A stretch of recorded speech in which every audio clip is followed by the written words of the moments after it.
Well, good morning, good afternoon, good evening. I'm going to give it a minute here while people get cycled in from the waiting room, which is happening fast and furious, but I'd like to welcome you and thank you for being here.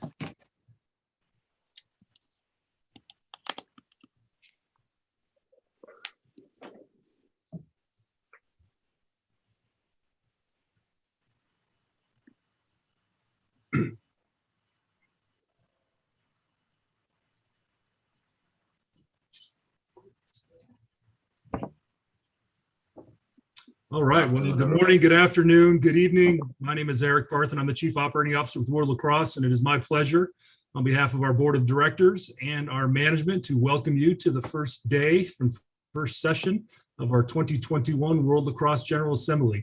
We appreciate your attendance and appreciate the time that you spend and appreciate, more importantly, all that you do to help grow and develop this game around the world. I'm going to start off with some roll call and then a few administrative announcements, and then I'll turn it over to our esteemed president, Sue Redfern, to give you the real welcome. But again, thank you for joining us here today, and we appreciate your attendance. We've been tracking your attendance as best we can in the waiting room. So we've got a pretty good start on a roll call for the delegates. If I haven't seen you yet, or we haven't caught up with all of the people in the waiting room, I'll call your name, and if you're present, if you could just let us know by unmuting yourself and announcing you're here. If you don't hear from us, we assume we already got you, and we'll be tracking everyone that's on the delegate list. I've seen Nico, I've seen, I'll just go by country. I've seen Argentina, Australia, Austria, Belgium, Canada, China. Chinese Taipei is Tim, are you on? Tim, Chinese Taipei. Okay, we'll come back to that one. Walter, Costa Rica, are you on? Oh, I see Tim is now in the waiting room. Walter from Costa Rica. Czech Republic, Pavel, are you on? I think they just got in, Eric. Okay, thank you. I've seen England, Finland. Francois, France, are you on?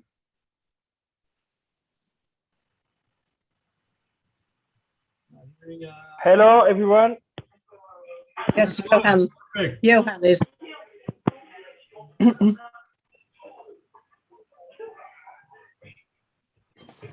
Johan, are you serving for France as the delegate? I've got Francois that responded. Yeah, Francois was not available, so I'm here to represent France. Okay, if you could send me your email so I can make sure I get you in the voting system, I would appreciate that. I will send you my personal email, no problem. Perfect, thank you. Unless you're using the generic contact email that's in here. Greece, Anthony, are you on? No, Leo? Kathy is. I am. Samaris. Yeah, okay, Kathy. Is Anthony still serving as the delegate? Yes, I'm Okay. going to just message him now and say, why aren't you on? Thank you, I appreciate that. Hong Kong, Edwin, are you on? Leo Nolan, I haven't seen you yet. Are you available? Israel, David Lasday? Yeah, I'm on. Thank you. Italy, Nella, are you on? Here I am. Hi. Thank you. Jamaica, Cal Hutchinson. I'm Okay, here. I'm here. Thank you. Japan, Yusuke, are you on? Yes, good morning. Good morning. Kenya, Storm. It's Pete Ginniger. I'm on for Storm. Okay, are you going to serve as a delegate, Pete? Yeah, Okay. having video issues if anybody can help. Let's get through the attendance. We'll tackle that one. Jesper, I think I saw you join from Netherlands. Nicole, New Zealand. Correct, Netherlands is here. Yeah, Nicole from New Zealand is here. Okay, thank you. I've seen Norway, Peru, Philippines, Puerto Rico. Miguel, you on? Jose Escalin, on the other person that should be listed for the meeting. from Puerto Rico. Okay, I had you as the observer and Miguel as the delegate. Are you switching roles? We are for this meeting, yes. And you should have a email of info at Puerto Rico Lacrosse. So I should be able to receive the correspondence if that'll You're work. going to use that one? I've got your email address or I've got the info one. Which would you prefer me to use? If you can use the info one, that way Miguel and I both can receive the email. Thank you. Mason, Scotland. Seen Mason yet? Yep, I'm here. Thank you, Mason. Slovakia, Thomas.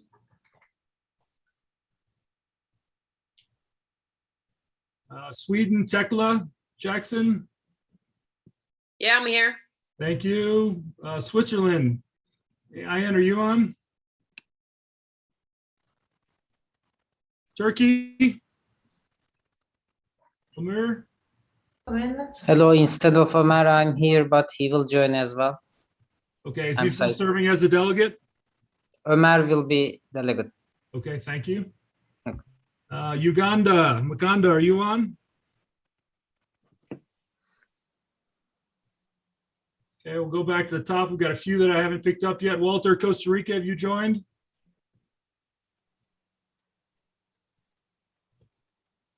Johan from France, you're serving as delegate. You'll give me an email address. Is Anthony on from Greece yet? Leo Nolan, Iroquois. Edwin from Hong Kong. Pete, you're serving for Kenya. Yes. Jose, you're serving Slovakia. Tomas. There's Leon. Leo just joined. Tomas from Slovakia. Ridlo. Ian Scooch from Switzerland. Uganda, Makanda Jafari. Okay, I'm showing we're missing a few, but not many. We'll try and monitor the rest as they log on. I will continue on. Thank you for bearing with us through that quick process. I'll continue on with a few administrative announcements to try and make this day go as smooth as possible. Based on feedback we had from last GA, everybody now has access to their camera and microphone. Hope that makes it more easily accessible for engagement by all our members, which is an important aspect of this GA. That being said, we would appreciate it if you keep your phone on or your microphone on mute if you're not speaking, so that everybody else can be heard clearly that are speaking. Greatly appreciate that. I've asked, and I think most of you have done it, but if you are able to update the name that is showing on the Zoom screen to both your name and your country you're representing, that would make it helpful for hearing your feedback.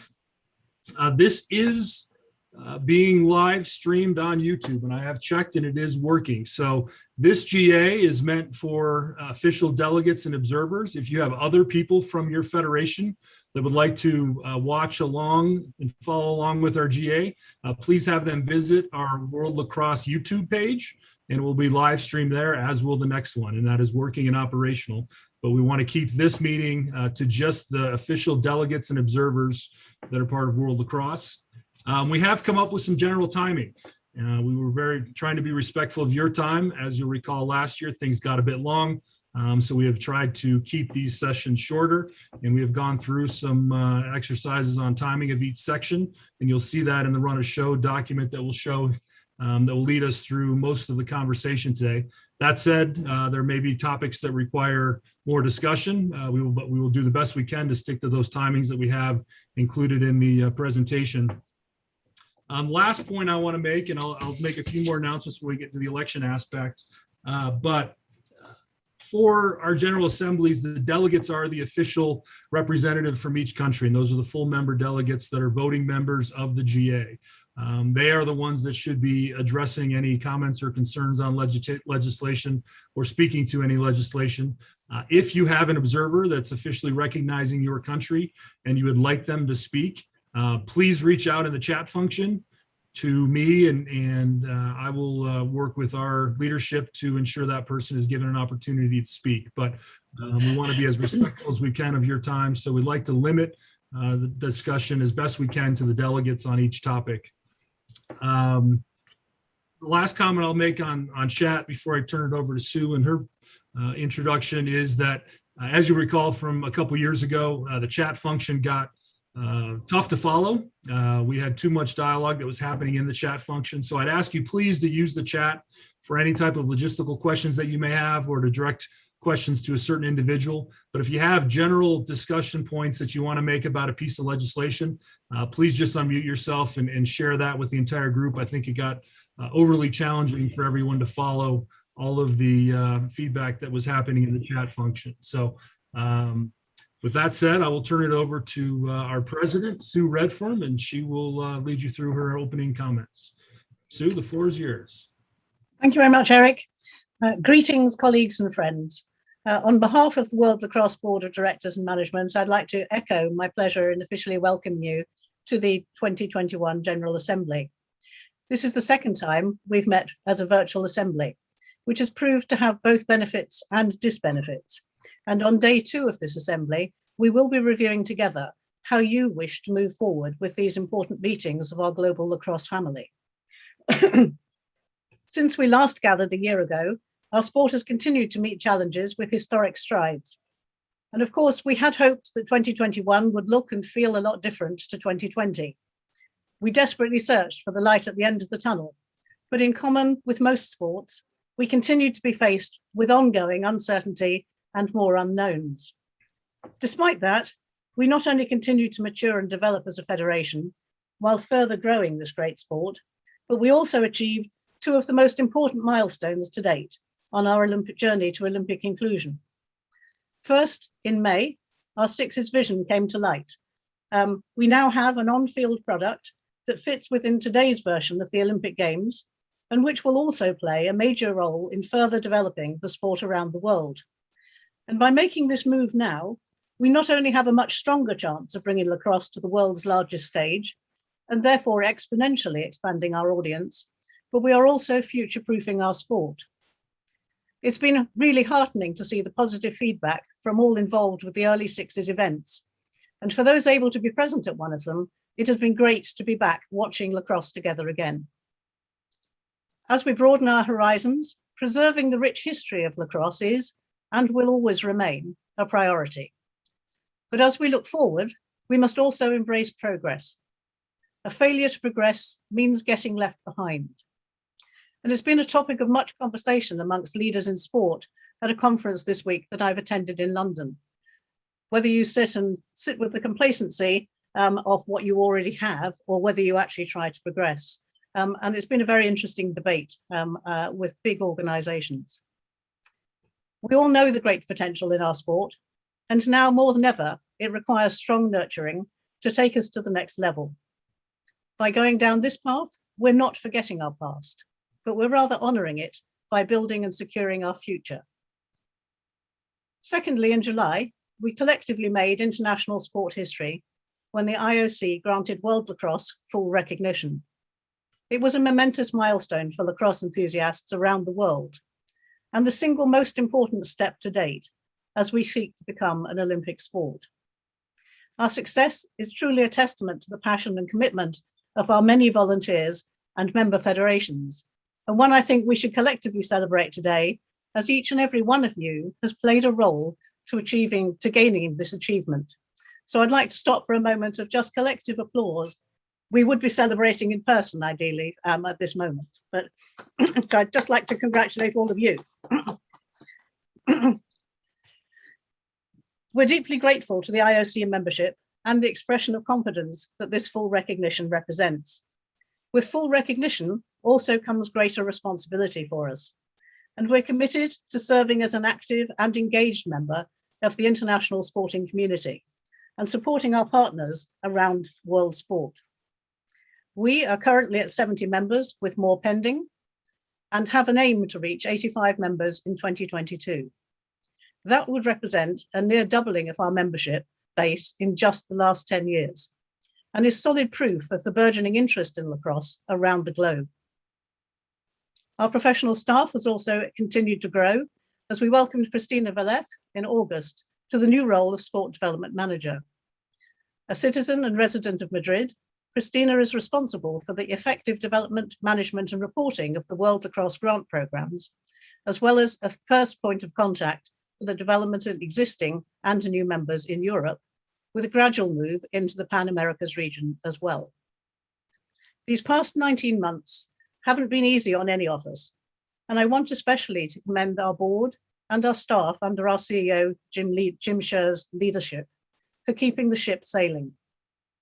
Though the pandemic isn't quite over, we've weathered the storm, perhaps better than some organizations, and positioned ourselves for what I anticipate will be some of our best years yet. And thank you to our commissions, our working groups, and our committees for the significant work done this year.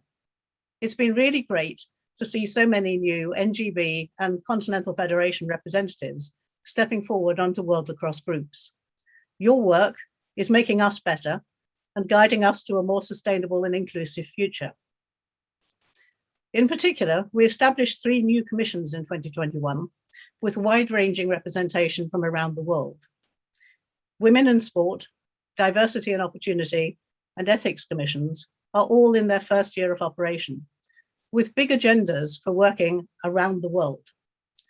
Recognizing that each has short, medium, and long-term priorities and objectives, they have prioritized work that they could realistically achieve by the participants in this year.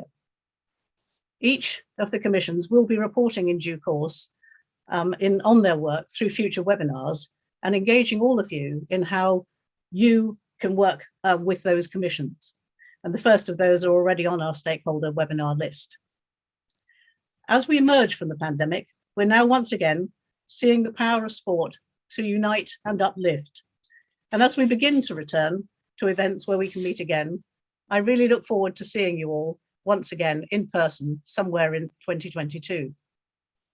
Thank you for your continued commitment and collaboration, and welcome once again to the 2021 World Lacrosse General Assembly. Moving on to the next agenda item, it's now my pleasure to welcome, and if they're present, recognise the observers from the national governing bodies that have become associate members of World Lacrosse since our last General Assembly, bringing our worldwide membership to 70. So the new associate members have been Saudi Lacrosse Federation, South African Lacrosse Association, and the United States Virgin Islands Lacrosse Association. And I believe Tom Guthrie is due to be with us today for today's meeting. We also have welcomed the following members into full membership, and we look forward to their continued contributions to the global lacrosse community as full delegates. That's Costa Rica with Walter Alberto Rolkas Supoi, Croatia, Bartul Marunic, Greece, Anthony Katargas, Kenya, Storm Trentham, Mexico, who I believe we don't have with us today, and Philippines, Ron Garcia. And finally, on the new membership line, as we move into multi-sport events where England, Scotland and Wales have to compete as Great Britain, we have accepted British lacrosse, formerly known as Home Countries Lacrosse, as an allied member, and welcome observer Lorna Powell for day 2. She's not able to be with us today, but note that British lacrosse does not count as an extra association or an extra member of World Lacrosse, as the 3 constituent countries are already members. And that's all on new membership. And at this point, I'd hand over to Sally Barker.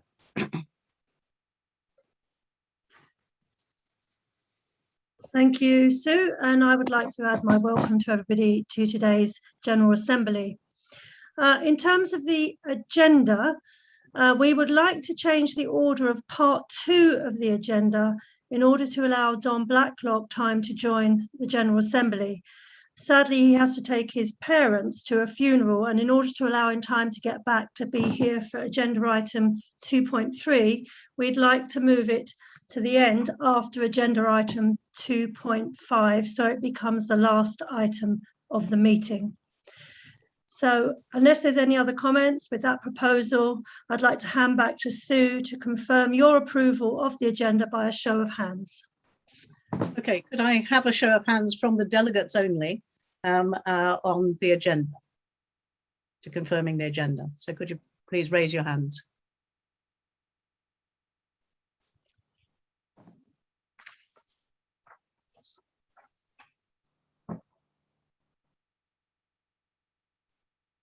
Okay, thank you very much. Is anybody against who's a delegate?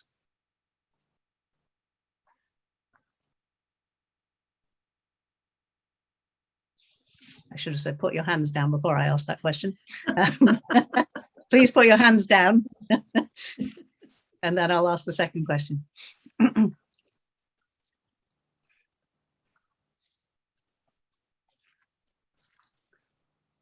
Okay, has anybody please put their hand up if they're against the agenda? Okay, I don't see any hands. Thank you very much indeed, Sally. The agenda is agreed. Back to you for the next item. Thank you. In terms of the 2020 GA minutes, these were sent out on the 25th of December last year in accordance with the Constitution. We have received only one comment since then from Steph Michelson of the European Lacrosse Federation. Steph would like to propose a change on page 17 of the minutes under agenda item 18 on the 6 versus 6 rules. She has requested that the current statement, which says the ELF requested women's officials are not referred to as referees in Appendix A, she'd like that changed to the ELF requested the use of the term officials for both referees and umpires, which would match with the idea of harmonising. So if there are no other changes, I would like to propose that the General Assembly accepts the minutes of the 2020 GA as a true and accurate record. And this proposal is seconded by Fiona Clark. So, thank you very much, Sally. Is there any discussion about minutes or about Steph's request for amendment?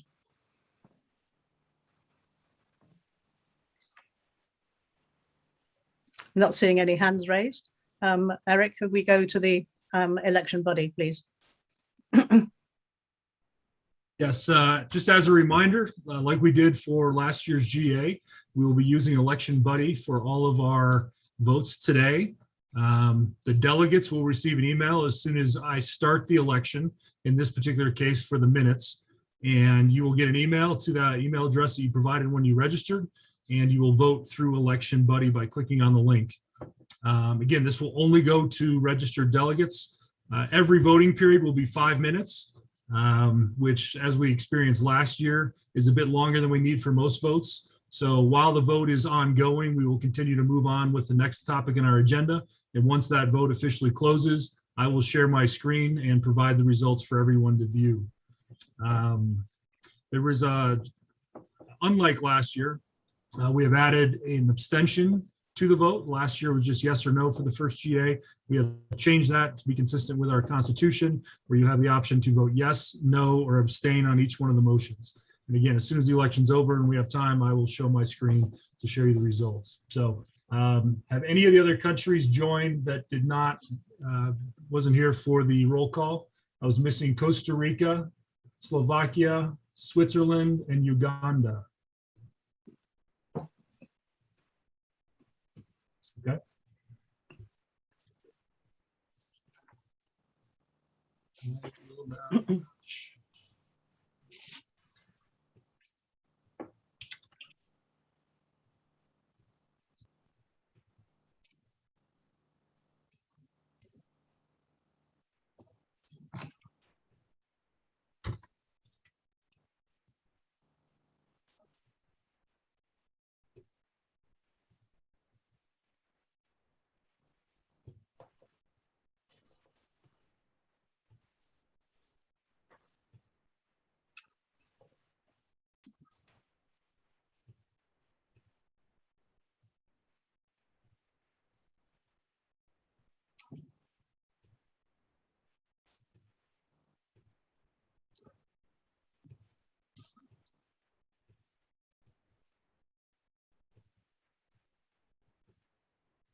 while Eric's setting that up, just to remind you all that as soon as Eric tells us the email's gone, then we'll move on to the next item on the agenda. Selection will start at 3:27 or 3:28 Mountain Time. So in the next 20 seconds, emails should start going out and you should start receiving your ballots.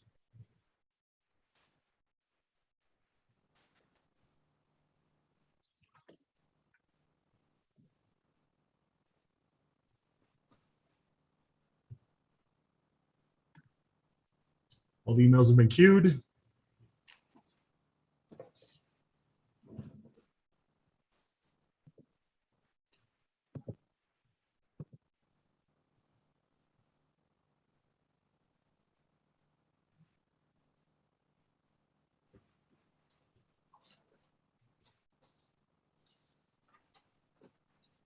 Emails have been received by some of you because they're starting to be opened. So Sue, if you want to. Okay, Sally, on to the next item then, which is matters arising from the minutes. Yep, thank you, Sue. Agenda item 1.5, matters arising. All the actions from last year's General Assembly have been completed, apart from agenda item 17, which is on page 15 of your minutes. The Athletes Commission election process was not sent out, as we were waiting to do this once we had completed the production of the World Lacrosse Athletes Commission policy, which we're discussing later today. Depending on the outcome of that discussion, the Athletes Commission will update the Athletes Commission recruitment pack, and then it will be sent out to members. Has anybody got any questions on any of the matters arising, the other matters arising?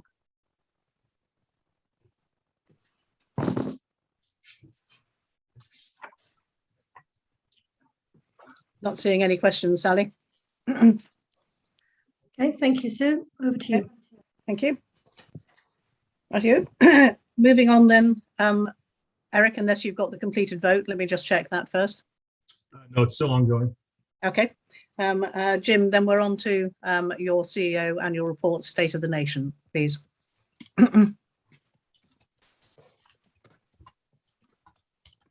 Fantastic. Thank you very much, Sue. Eric, I don't know if you'll be able to share that presentation or if you'd like me to share screen.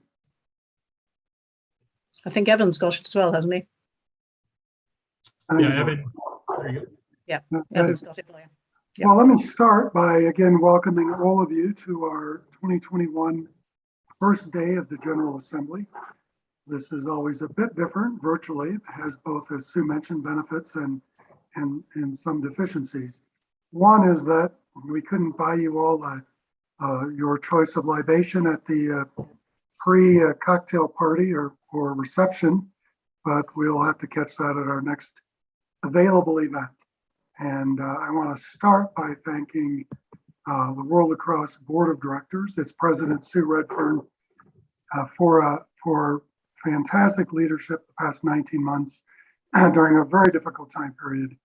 We had assumed, as Sue mentioned, that we could get back to fully normal in 2021, but obviously that has not been the case. And even into 2022, we will still be feeling the effects of the global pandemic. But we were able to have some very significant accomplishments in 2021, and my thanks to the Board of Directors, the World Lacrosse Management Team, continental federations, and national governing bodies, because all of us together comprise World Lacrosse, and none of these accomplishments would be possible without all of us pulling together and working on behalf of the game. First slide, Evan.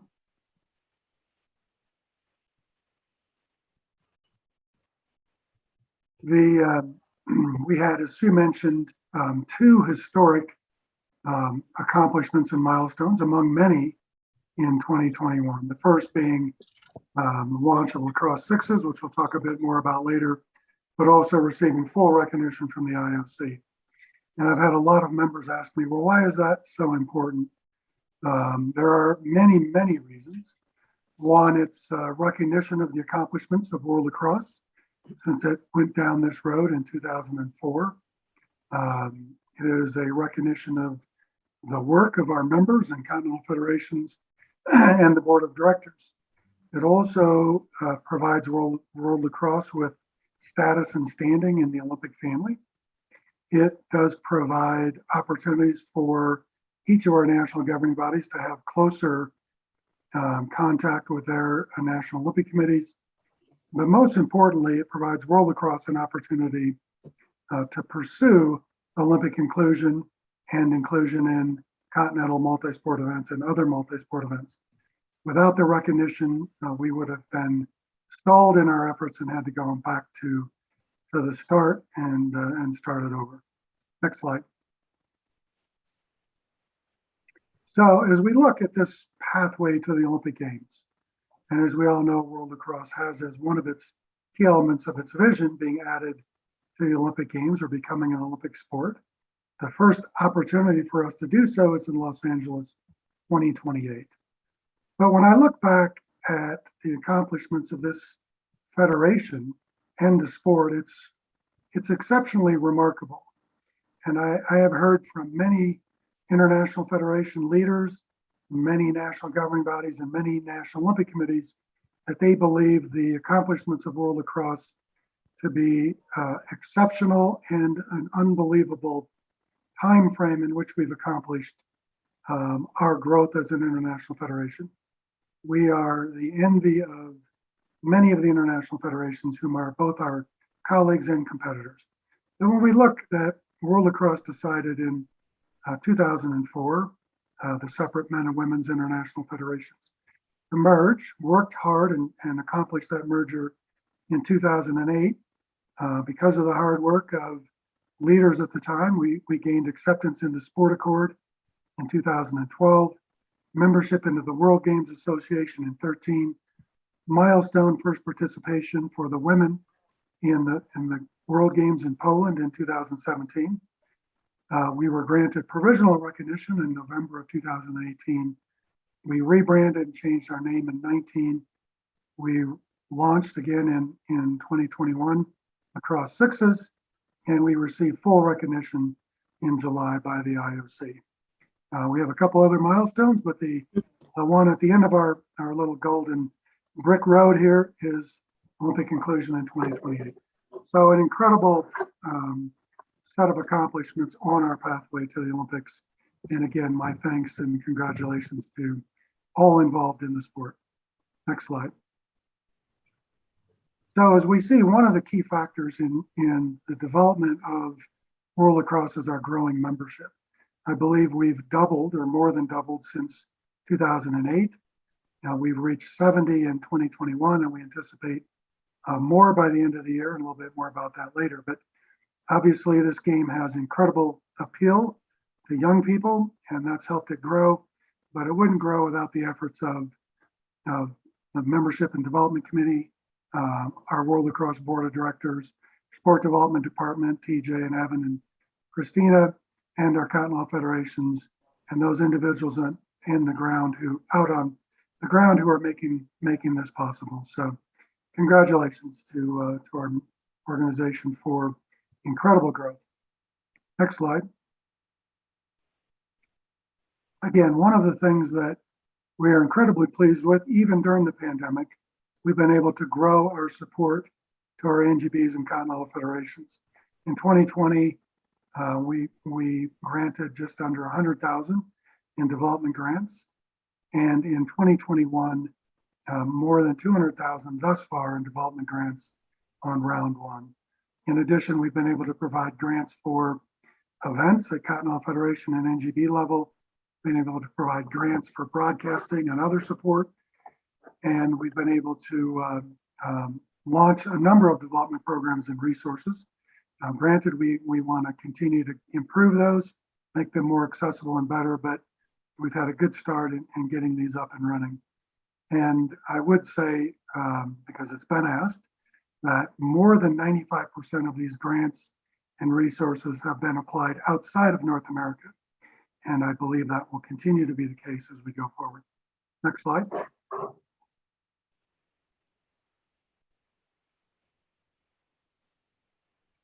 New members, as we touched on, and Sue already went through, we had a number of new members, a number of associate members who have been granted to full members, and I believe is already the case, out to vote 3 other new members: Indonesia Lacrosse Federation, Lacrosse Association of India, and the Vietnam Lacrosse Association. So congrats to those 3 federations. We hope they are all approved, and congrats to the APLU. So we're looking forward to growing to 73. And I know TJ and the development committee have, under the leadership of Bob DeMarco and Mercurio, have a number of other candidates in the pipeline. Next slide. Very busy governance year, and in a year with events just starting now, with a lot of our Lacrosse Sixes events and none of our world events. It seems like we've spent a lot of time on governance, but time well spent, an incredible amount of work by many volunteers on these committees: Governance Working Group, Membership Working Group, Ethics Commission, Women's Box Working Group, Sustainability, Hall of Fame Working Group, Diversity and Opportunity, Blue Skies Working Group Phase 2, and Women in Sport Commission. Some of those recommendations are on day 1 and day 2 of this GA, many of which you'll see the fruit being born later in 2021 or early in 2022. But incredibly active amount of work on the governance side.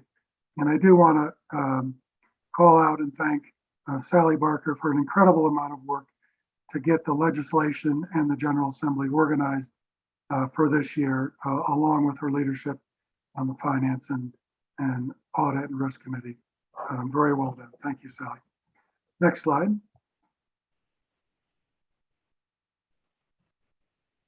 Member engagement. Again, I know many of you are probably tired of webinars by now, but I think by the end of the year, we anticipate something like 29 different webinar engagements before the end of the year.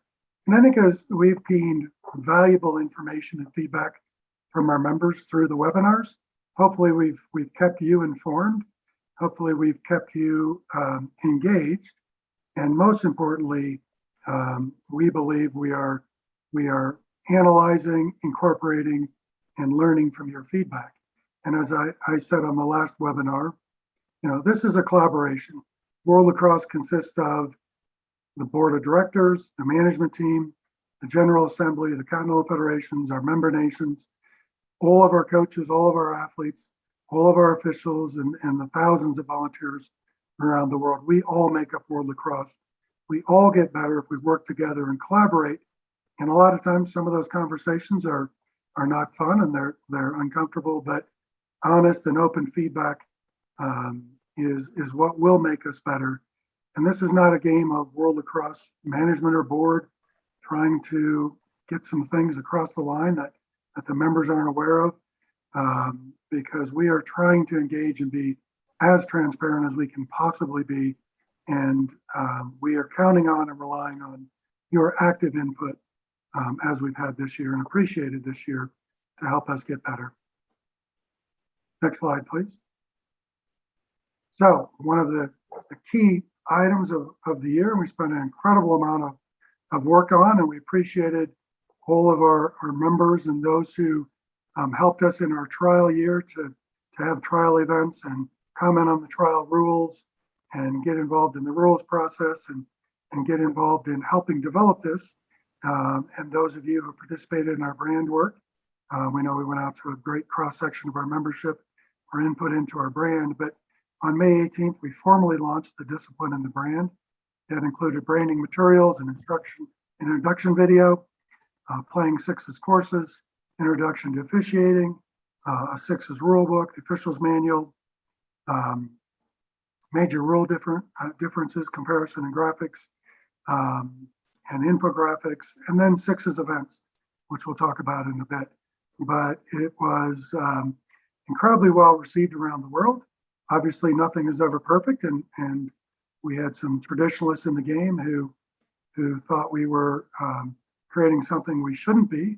But I think as this continues to grow and develop and our nations embrace it, that will quickly fall away, and we will continue as an organization and sport to see the benefits of growth and potential Olympic inclusion through the development of lacrosse sixes. Next slide. So social media launch. This was one of our biggest social media weeks of the year. in terms of our impressions.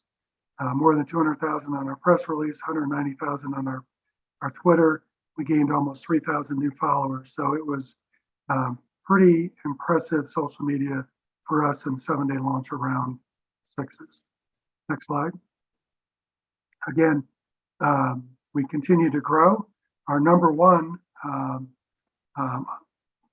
top post of the year was our ILC recognition release, as it should be.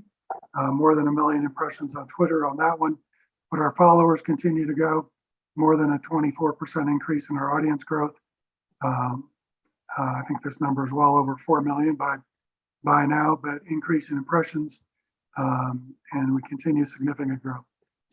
Still small by some of our competitor standards, but thanks to all of you for following us and helping to circulate our social media, and we hope you continue to do that as we continue to try and focus and grow in this area. But impressive year for World Lacrosse and our social media growth. Next slide.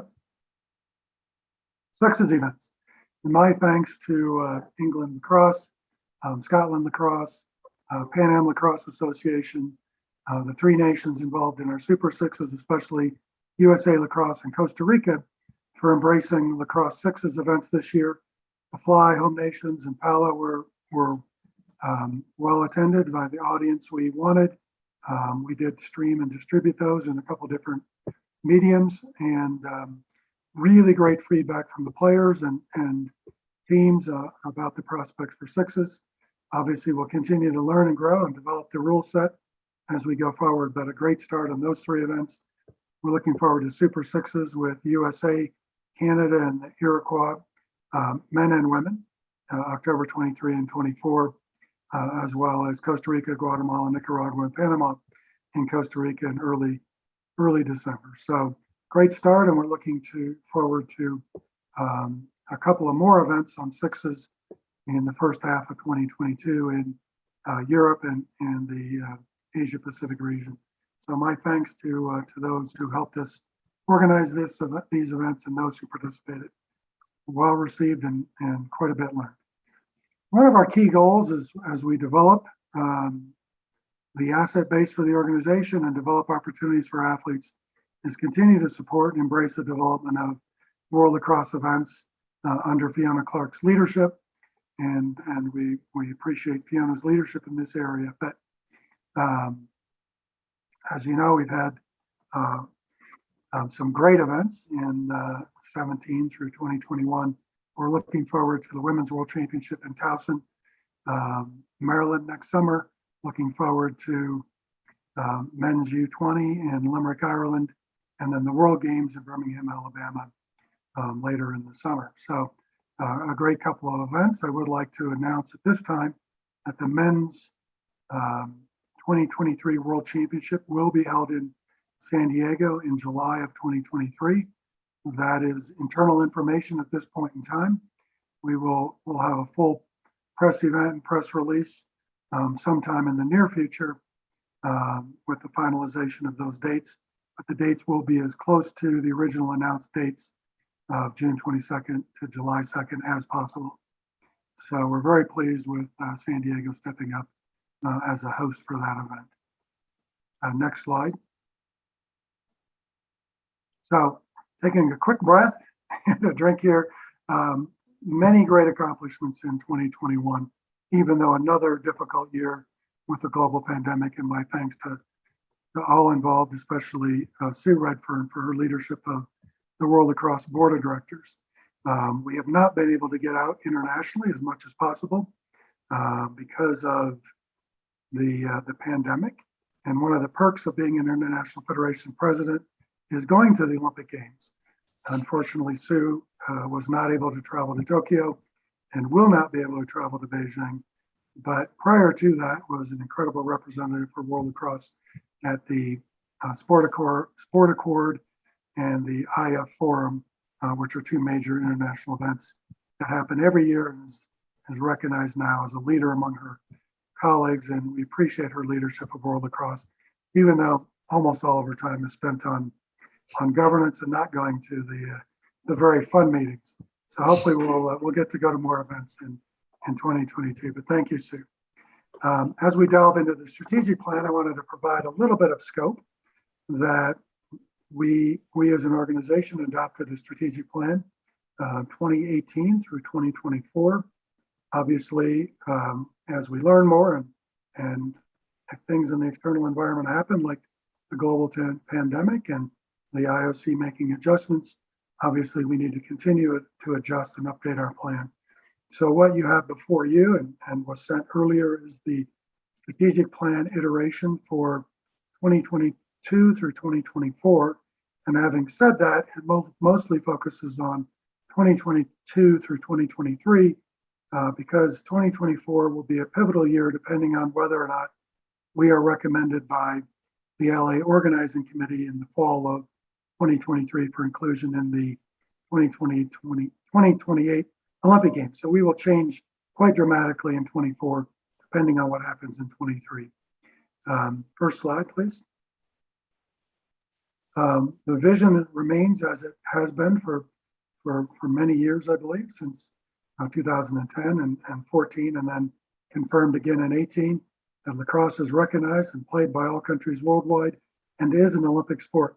And both halves of that vision are incredibly ambitious for any sport, but we continue to make progress against both halves of that vision. Next slide. So again, as I mentioned, scope, this goes through 2023, but an update of the plan that we had prior. Again, the key strategies have not changed. We have 4 key strategies to win our game, so to speak. These are to grow the game, popularity, and appeal of lacrosse. We want to build the brand of lacrosse, including sixes and importantly, resources available to World Lacrosse to sustain our sport in the future. We want to lead the sport by improving the core competencies of World Lacrosse, our continental federations, national governing bodies, management, and our sport to support the effort.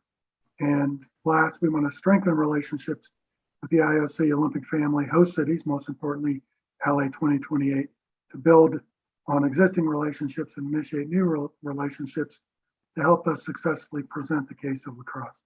Relationships won't get us in the Olympic Games, but it gives us a better opportunity to present the appeal of our game and our case, why we should be included in the Olympic Games. Next slide. We have a number of objectives. There are 18 key objectives underneath our 4 strategic pillars. These have not changed. They continue to remain constant.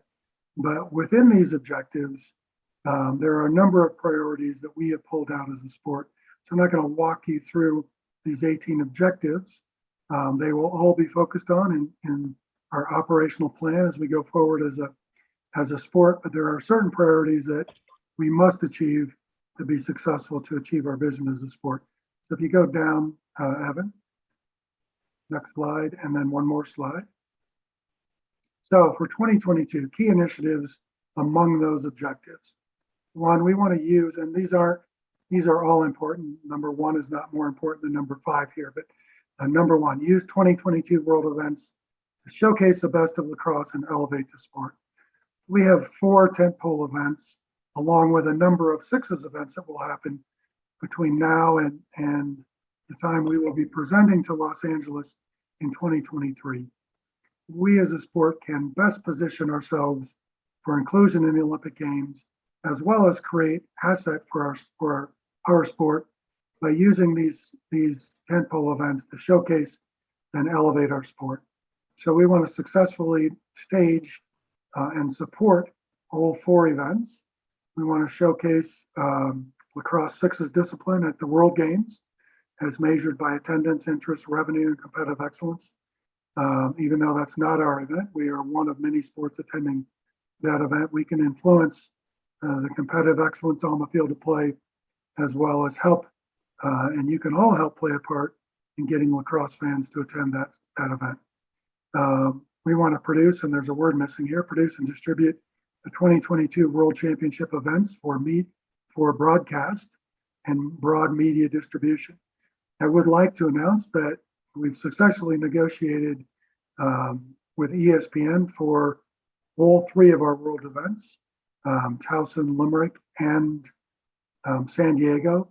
And for the first time ever, the 2022 Women's World Championships will have the same broadcast production, the same distribution on the ESPN platform that the 2023 Men's World Championships will have. Important milestone for our sport. And one of the things most importantly is in our budget and in our plan is that we can create an effective public relations and social media campaign across these 3 events, our Sixes events and the World Games, to really lift our sport up and build our brand, build our social media following as an asset for our game and World Lacrosse and all of you. And again, we want to continue to promote the acceptance of lacrosse sixes as we go forward, continuing the great start that we've had. Again, number 2, growing our member countries to 85. We anticipate being at 76 by the end of 2021. We will have some new membership criteria and categories in 2022 if approved in the GA, but we anticipate growing to 85. Most importantly within that, providing $250,000 in grant money directly to NGBs and Continental Federations. Along with that, there are a number of other grants for equipment and athlete development programs and coach and officiating development. And we believe in our budget, we will have more than $600,000 directly impacting the development of the game around the world, which is a pretty substantial number for our organization, along with the efforts of TJ Buchanan, Evan, and Christina in sport development, along with the development committee and the Continental Federations and their development efforts. So we anticipate big things in not only growing new members, but also increasing the number of athlete coaches, officials, and volunteers to support our game.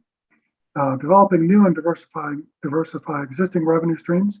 We all know that we've benefited incredibly by one very generous donor who is dedicated to our game, but we have to use this time period to build our own revenue streams and sustain ourselves for the future. So signing new sponsors, major private donor fundraising initiative, executing our media rights deal, as we just talked about, and building other assets, merchandise and licensing, and building and growing our digital following for the sport. Next slide, please. So strengthening relationships with the Olympic family. The IOC and the LA 2028 control our fate as far as participation in the Olympic Games. And I would say that we're doing 2 things and have been doing 2 things in our strategic plan.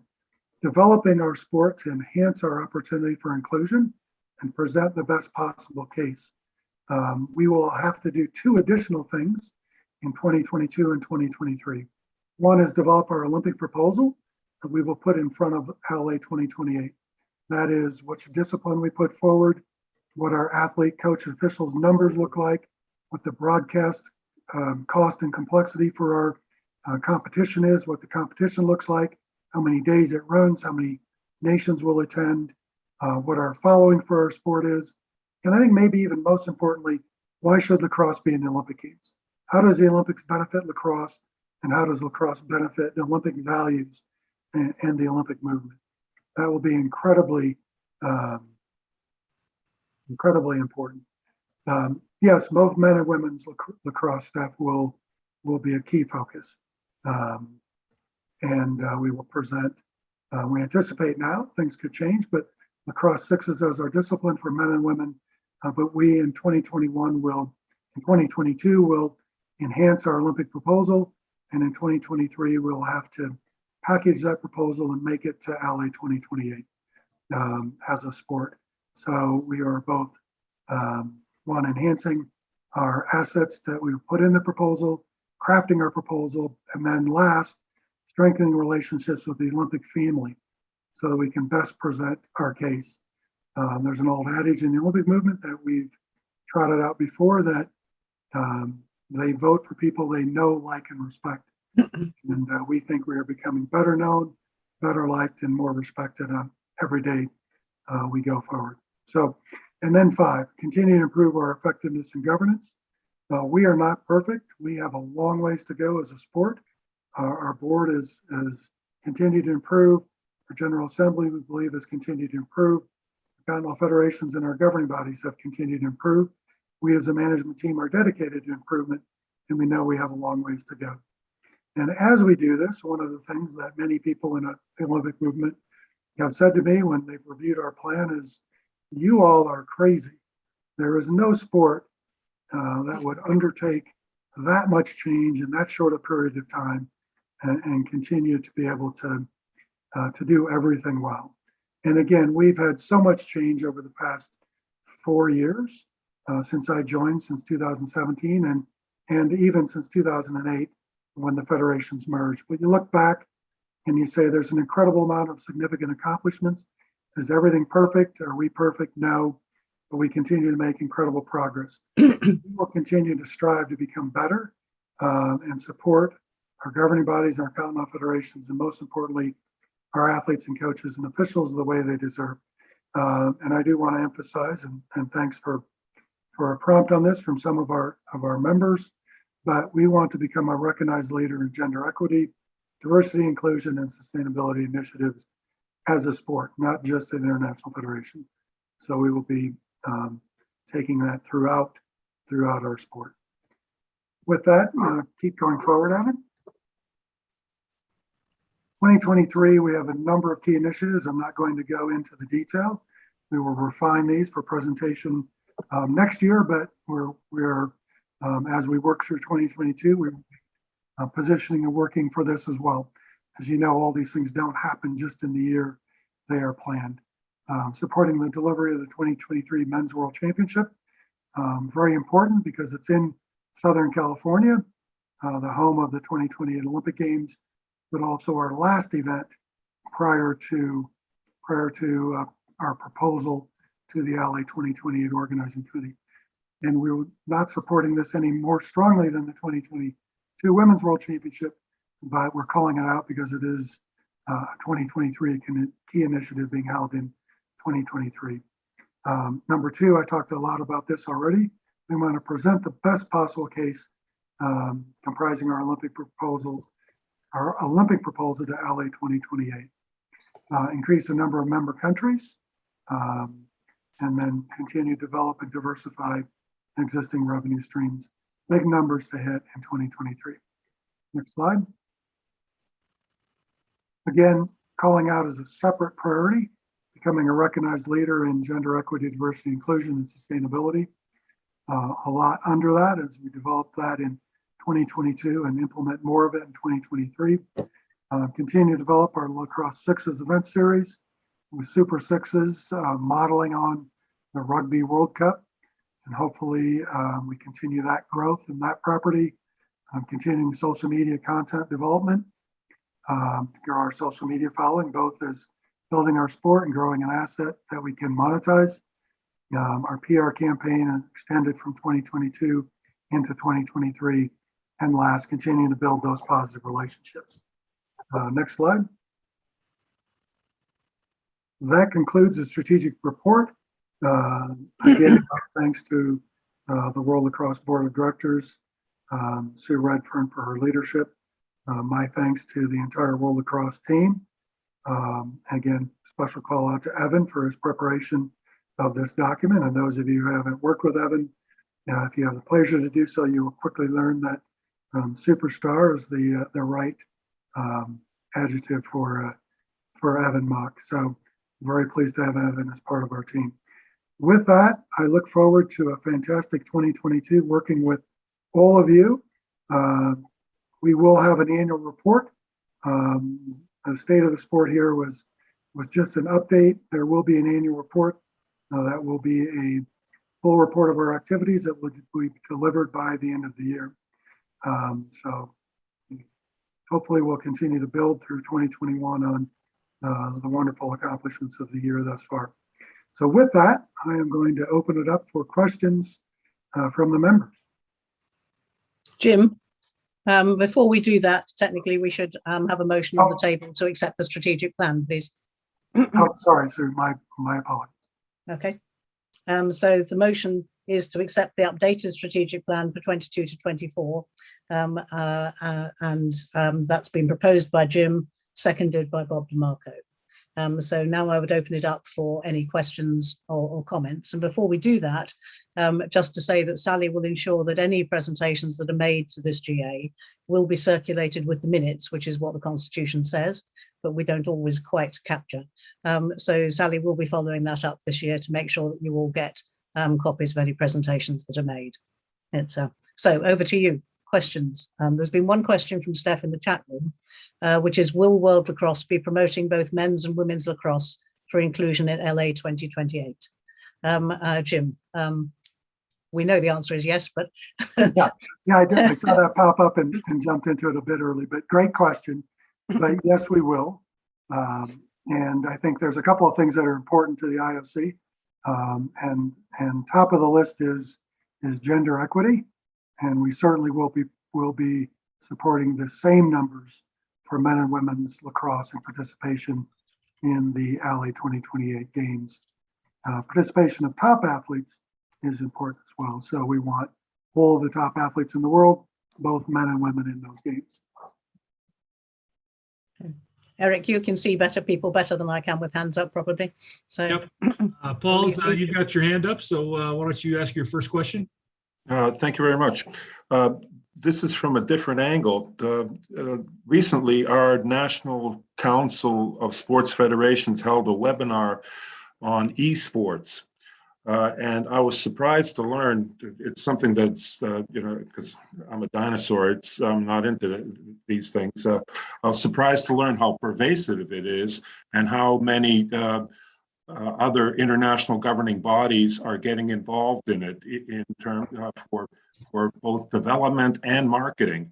And so it's something that you haven't addressed here, but I was just curious, have you done any investigations to date in getting involved in it, or is that something that, I know you've got an awful lot on the plate with the Olympics being the prime goal and stuff like that, but it was just something that I was surprised by how fast it's growing and spreading. Thank you. Yeah, it certainly is growing very, very quickly, mostly outside of sports. Some of the international federations have embraced it.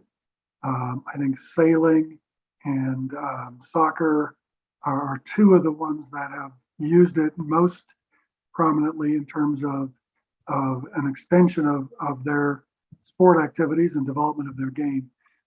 We have looked at it at World Lacrosse. We have had so much other work, we haven't put it on the front burner. We've looked at the games that exist in lacrosse. There are a couple, they're not widespread and not widely played, but there are a couple of games. We've talked about licensing those games or developing our own game with some of the providers as an avenue to build our brand, introduce lacrosse to new audiences. Ultimately, the IOC continues to look at esports as a potential adjunct of some sort to the Olympic Games because of the growing popularity and really, money that is in esports. A lot within the movement still feel it is contrary to the IOC values because it is not physical activity per se. Although some people say, well, shooting and a couple other sports on the program are not that far from esports. But it's something that we have looked at, we've monitored, we've investigated, have not prioritized yet, but we will continue to look at. But your point is very, very well taken. It continues to be something that we should monitor and watch as a sport development tool for the future.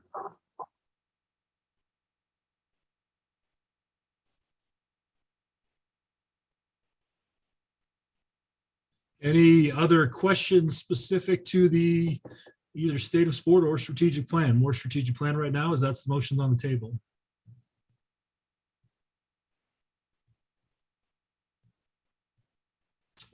Not seeing any. I'll give you maybe one more minute to think about that. I think I saw Walter Rojas join us. Walter, are you on Costa Rica?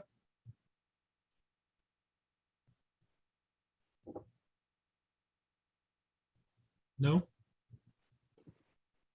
If you are on, if you could send me a message, Walter. Thought I saw your name pop up. Well, let me just conclude with this, Eric. Well, we might get some more questions, and before we go to calling the question and having the vote, I do want to say personally, it's my great honor to be associated with this sport. with the World Lacrosse Board of Directors, the continental federations and our national governing bodies, and all those across the sport who do an incredible amount of work to build the sport to the state it is in now. And I want to again thank and call out the World Lacrosse management team.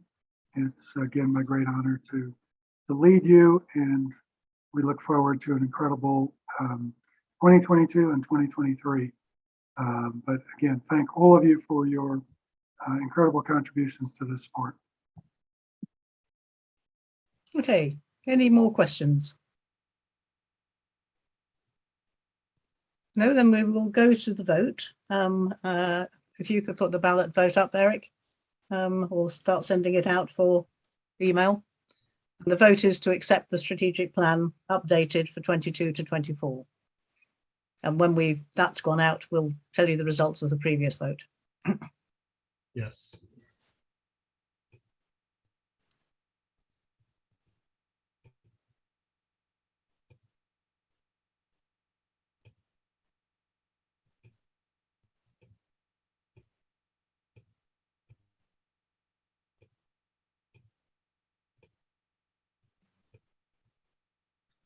Okay, that one will go out at 4:10.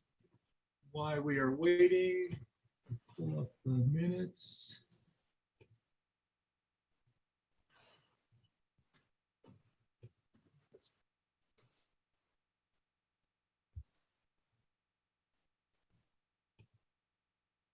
Everyone should see the election buddy. Somebody give me a high five sign that you do. Very good. Okay. Okay, yes, we can, thank you. 30-0. Yes, Vote very by good. vote. These are the countries that submitted votes.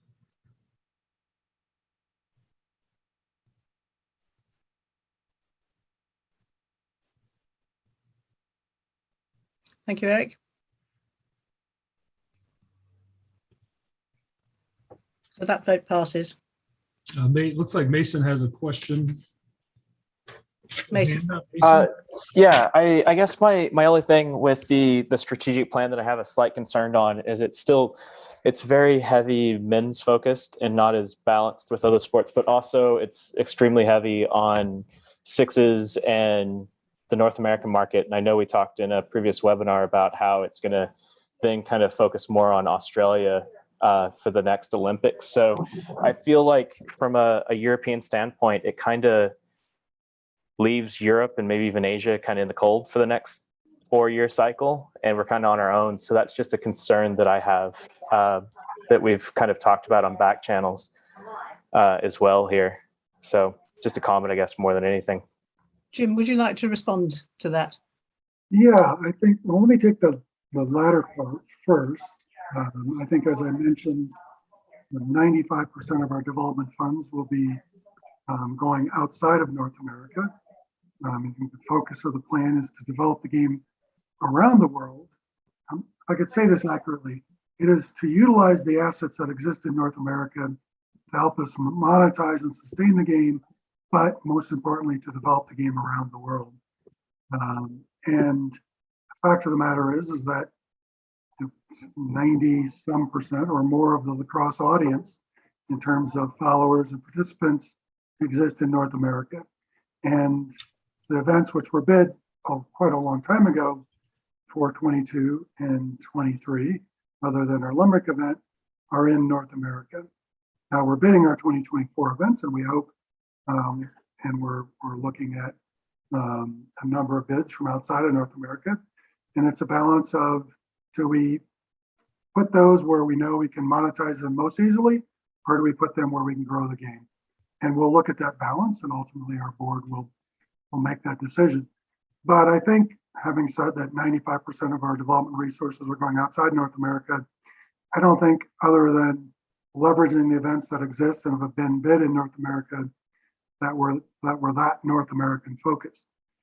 But the second part, and again, I have a little bit of trouble understanding why people think the plan is male focused versus female focused, other than we have a 2023 World Championship for men in the United States, because we have both men and women in the World Games. We have the Women's World Championship in 2022, where we will promote all of those events the same. They are being broadcast the same. We're spending the same amount of resources on men and women's lacrosse in terms of development. And there is no greater emphasis on men than women. In fact, as we look at developing box lacrosse for women and trying to grow a number of countries who sponsor national team programs for women, I might say in 2022, the focus is more on women than on men. So I'm not understanding where that comes from. I'd be happy to have it pointed out if it does exist. I guess kind of more on the first thing that you addressed, the concern is it's kind of also building for not only the next like 4-year cycle, but it's leading towards the way that it's worded is leading towards much more focused on that North American market for 8 to 12 years, which I think doesn't help promote it as much abroad. And if these games are streamed and we hold the rights, whether it's an event that we put on in Europe or it's an event you hold it centrally at World Lacrosse, I think for monetization of it, it doesn't really matter where the event is physically held because it can be broadcast around the world now, especially in a digital age. So I guess I'm still really kind of concerned with the specific way that it's written and interpretations that could go towards it's kind of leaving other countries. I guess I'm disagreeing with your interpretation other than the Olympics are in the United States in 2028. That's our next opportunity. I think once the Olympics are in, we get past this phase and the Olympics are in Brisbane in 2032, we'll have a Asia Pacific focus on development of the game there.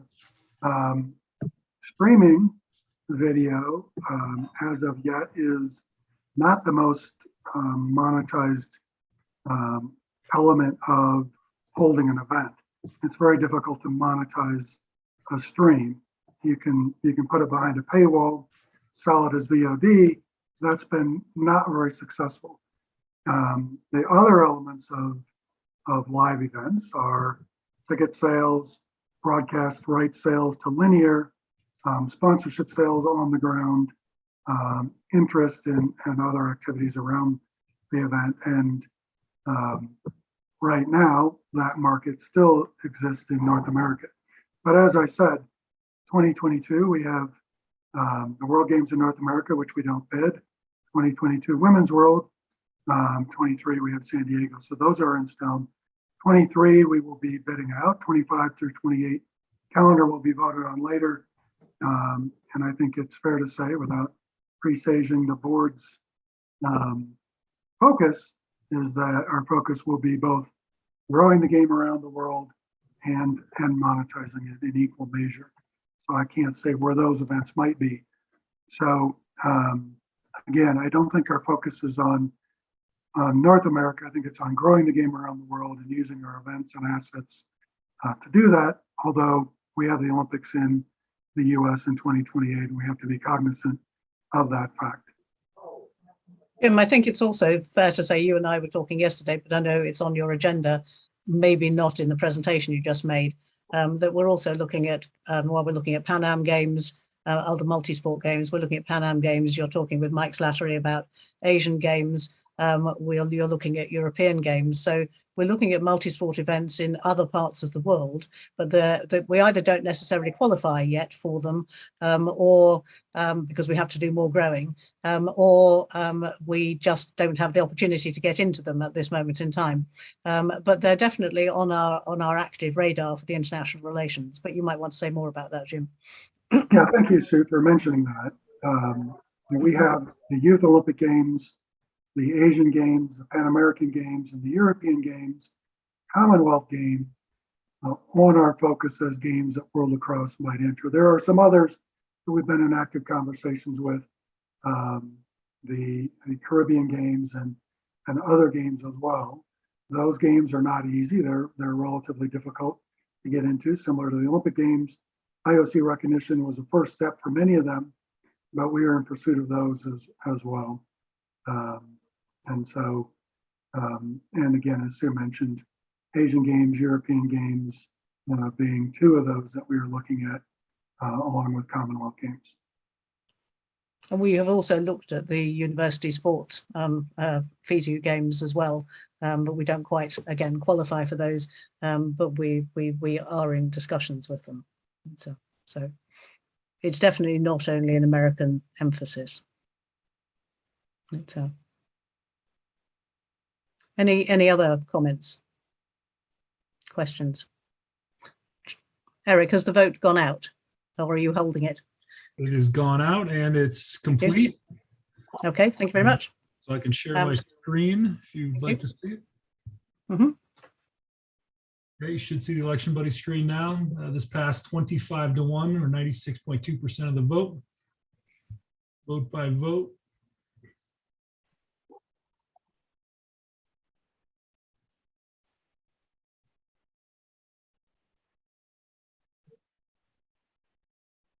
Okay, so that vote formally is passed. Thank you very much. Thank you very much, Jim, for all of your work on that. And we're now going to have a 15-minute break as per the agenda, and then we will reconvene for the second part of this meeting. Okay, so 15 minutes from now. Thank you, Sue. And as a good point, we're about 15 minutes ahead of schedule. So well done, everyone.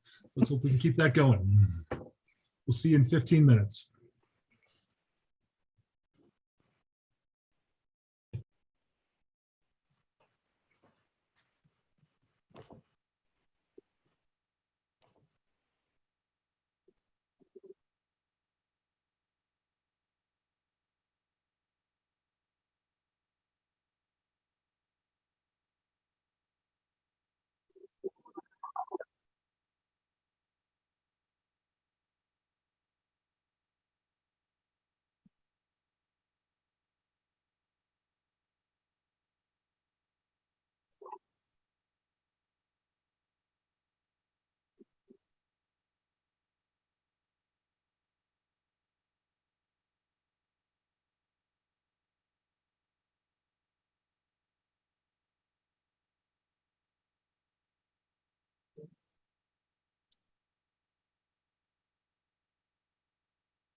So the 15 minutes is up if you're ready to Yep. start.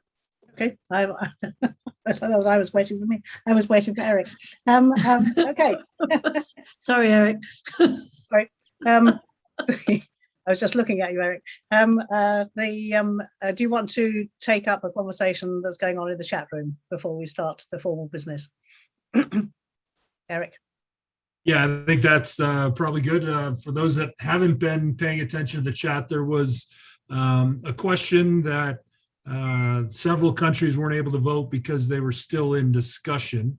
My understanding was we called for a vote. I made the announcement that the vote was starting at 4:10. I then went to share the results of the other vote when discussion ensued. Mason said he had his hand up, and I do believe his hand was up.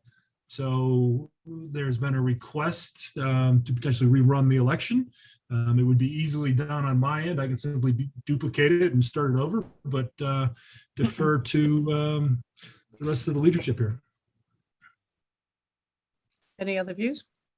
Yeah, there was a question that sort of asked for what did Robert's rules say. Fiona, do you want to say what you checked, please?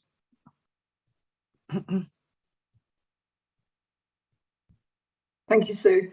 Yes, in Robert's rules, the speaker has the final right of response. So Mason was provided the opportunity, as were other people, to deliver what they wanted to say. And the vote was then called. So as per Robert's rules, the vote should stand as I read it. And I stand to be corrected if necessary. Thank you. Anybody else want to say anything about it? Yeah, if the final results stay as it stays, can we add it to the minutes that there was a request to check it out? Because if it had to be in a minute that there was a request from staff, seconded by Mason, to check out what's the proper regulation in that case. Okay, we could do that. Well, thank you. No offense to staff in the Continental Federations, but if you don't have, and I don't know the voting status, but if you're not a voting delegate, I don't know if you have the right to make a motion on the floor.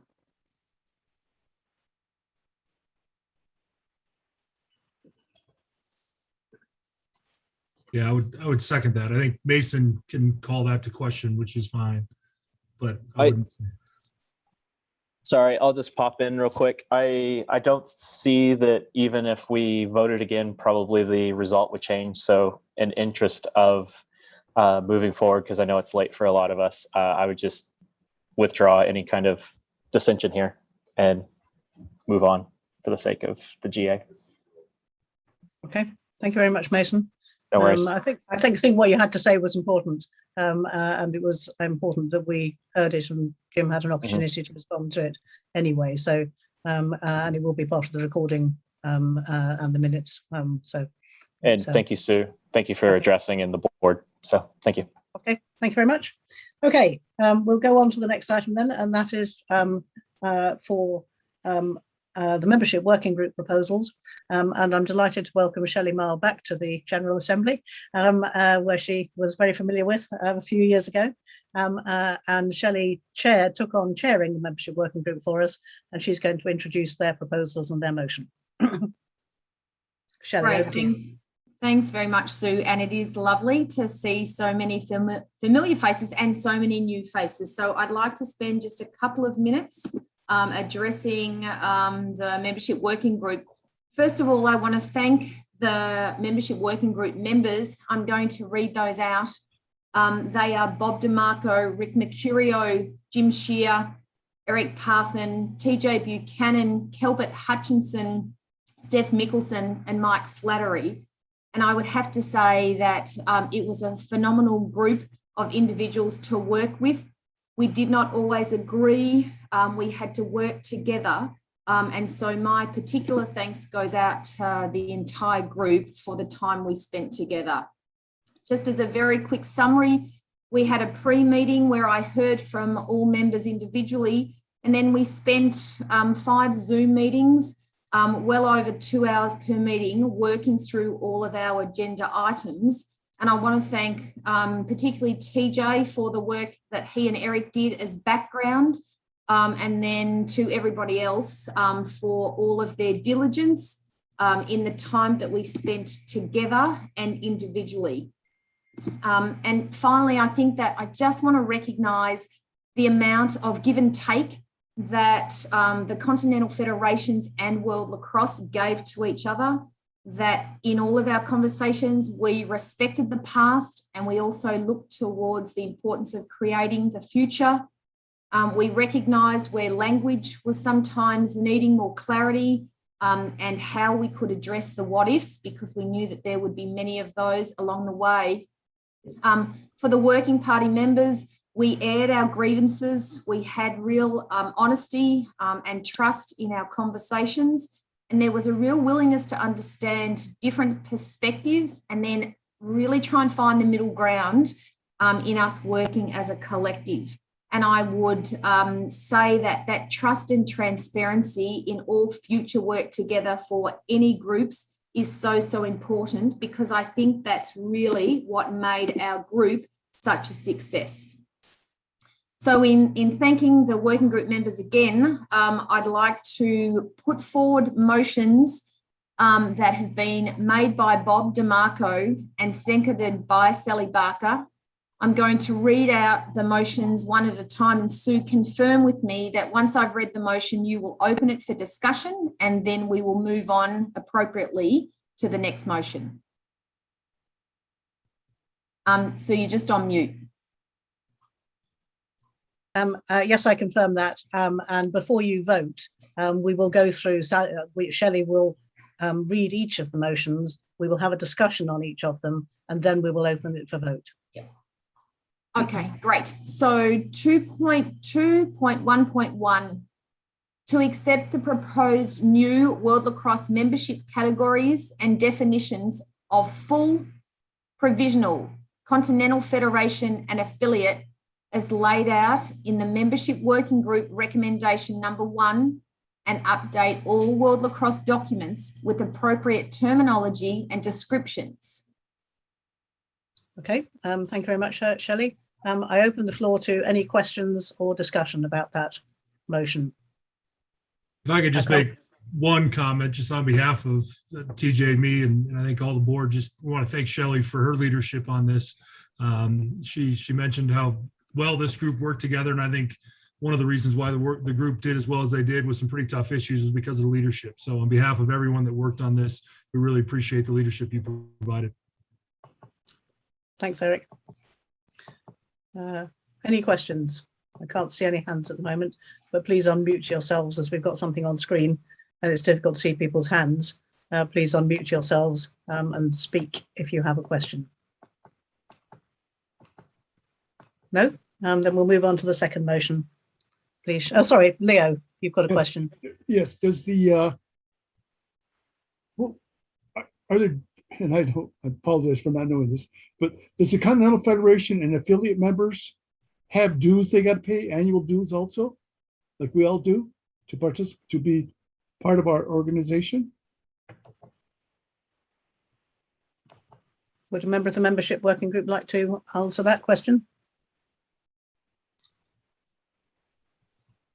Eric, do you want to take that one? Sure. Yeah. So affiliate, I'll start with first, and that was we've said that was going to be a case by case based on an agreement that we would come up with each affiliate, and that would depend on the manner in which the affiliate was trying to engage with the organization. So each one of those would be customized based on the affiliate.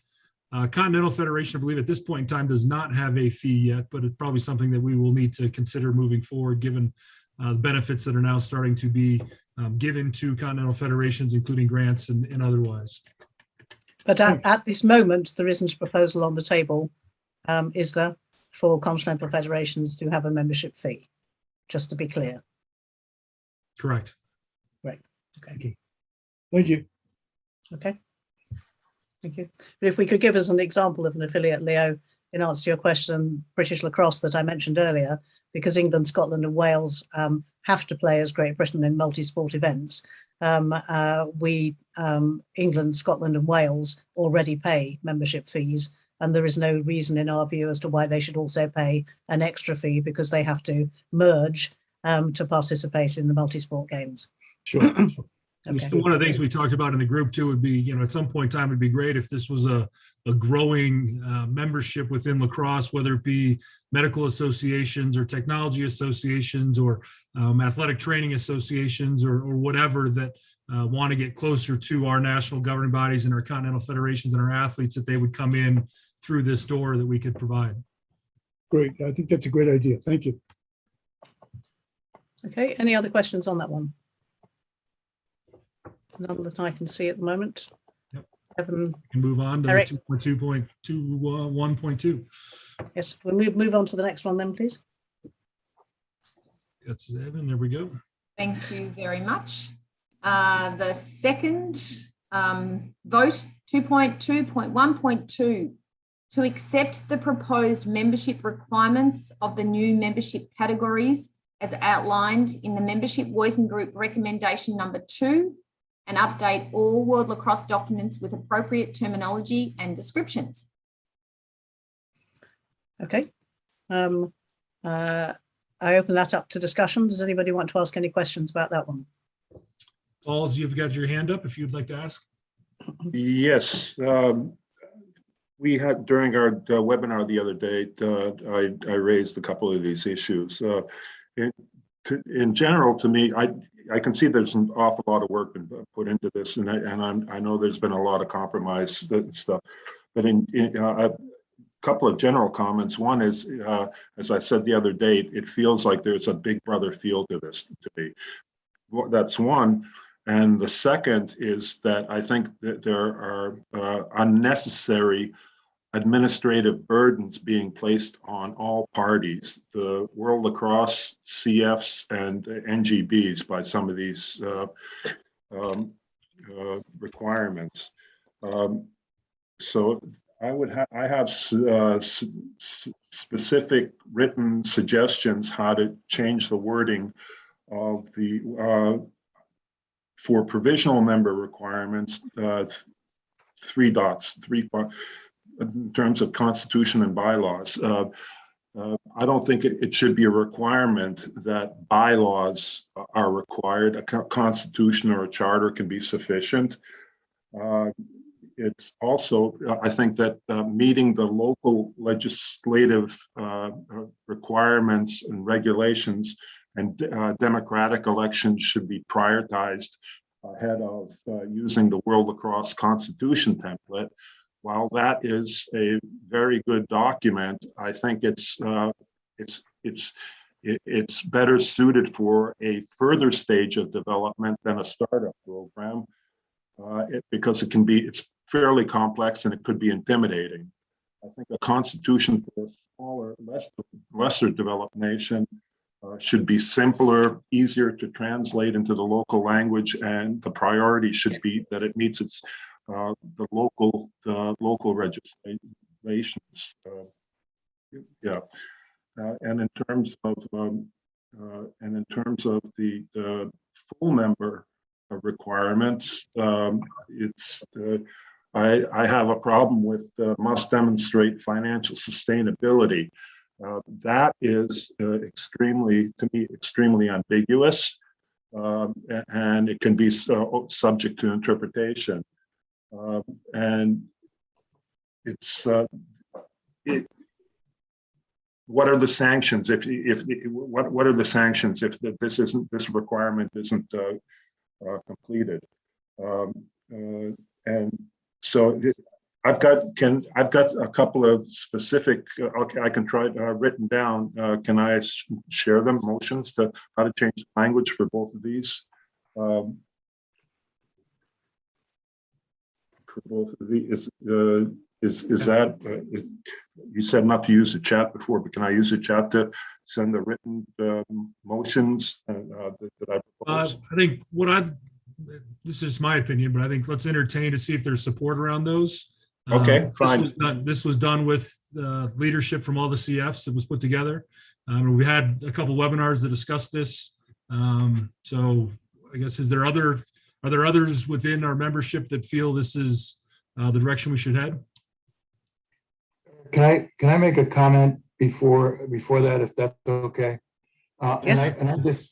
And I discussed this with Paul on the meeting the other day. We'll take the first one with a new continent, a new country coming in. This is very similar to what's going on right now. We have guidelines to help with bylaws, with constitutions, but we guide and help the countries. We're not there to intimidate them. We're not there to take anything away. We're trying to help them. And taking the second one, when they become a full member, again, we're not looking at it to intimidate, put someone down, making decisions. We're going to work cooperatively because we would, in time, like all members, to become full members. I mean, that's why we're here. So, I disagree with Big Brother.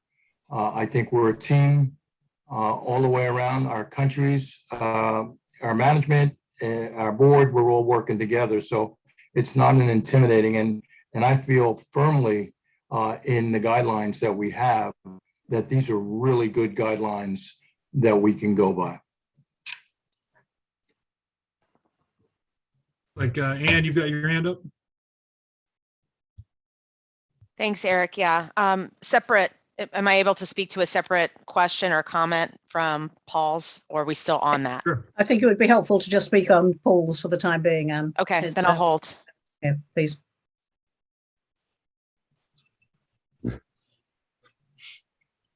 All right, if we're on the same issue as Paul, I just want to make it clear that Jamaica Lacrosse strongly support what Bob DeMarco just outlined. With the financial requirement that Paul mentioned earlier, I think there is a qualifying statement there, which doesn't make that statement ambiguous by saying the submission of operating budget and statement of accounts. And in terms of the Big Brother approach, I think both World Lacrosse and the continental federations are there to provide all the necessary support to NGBs.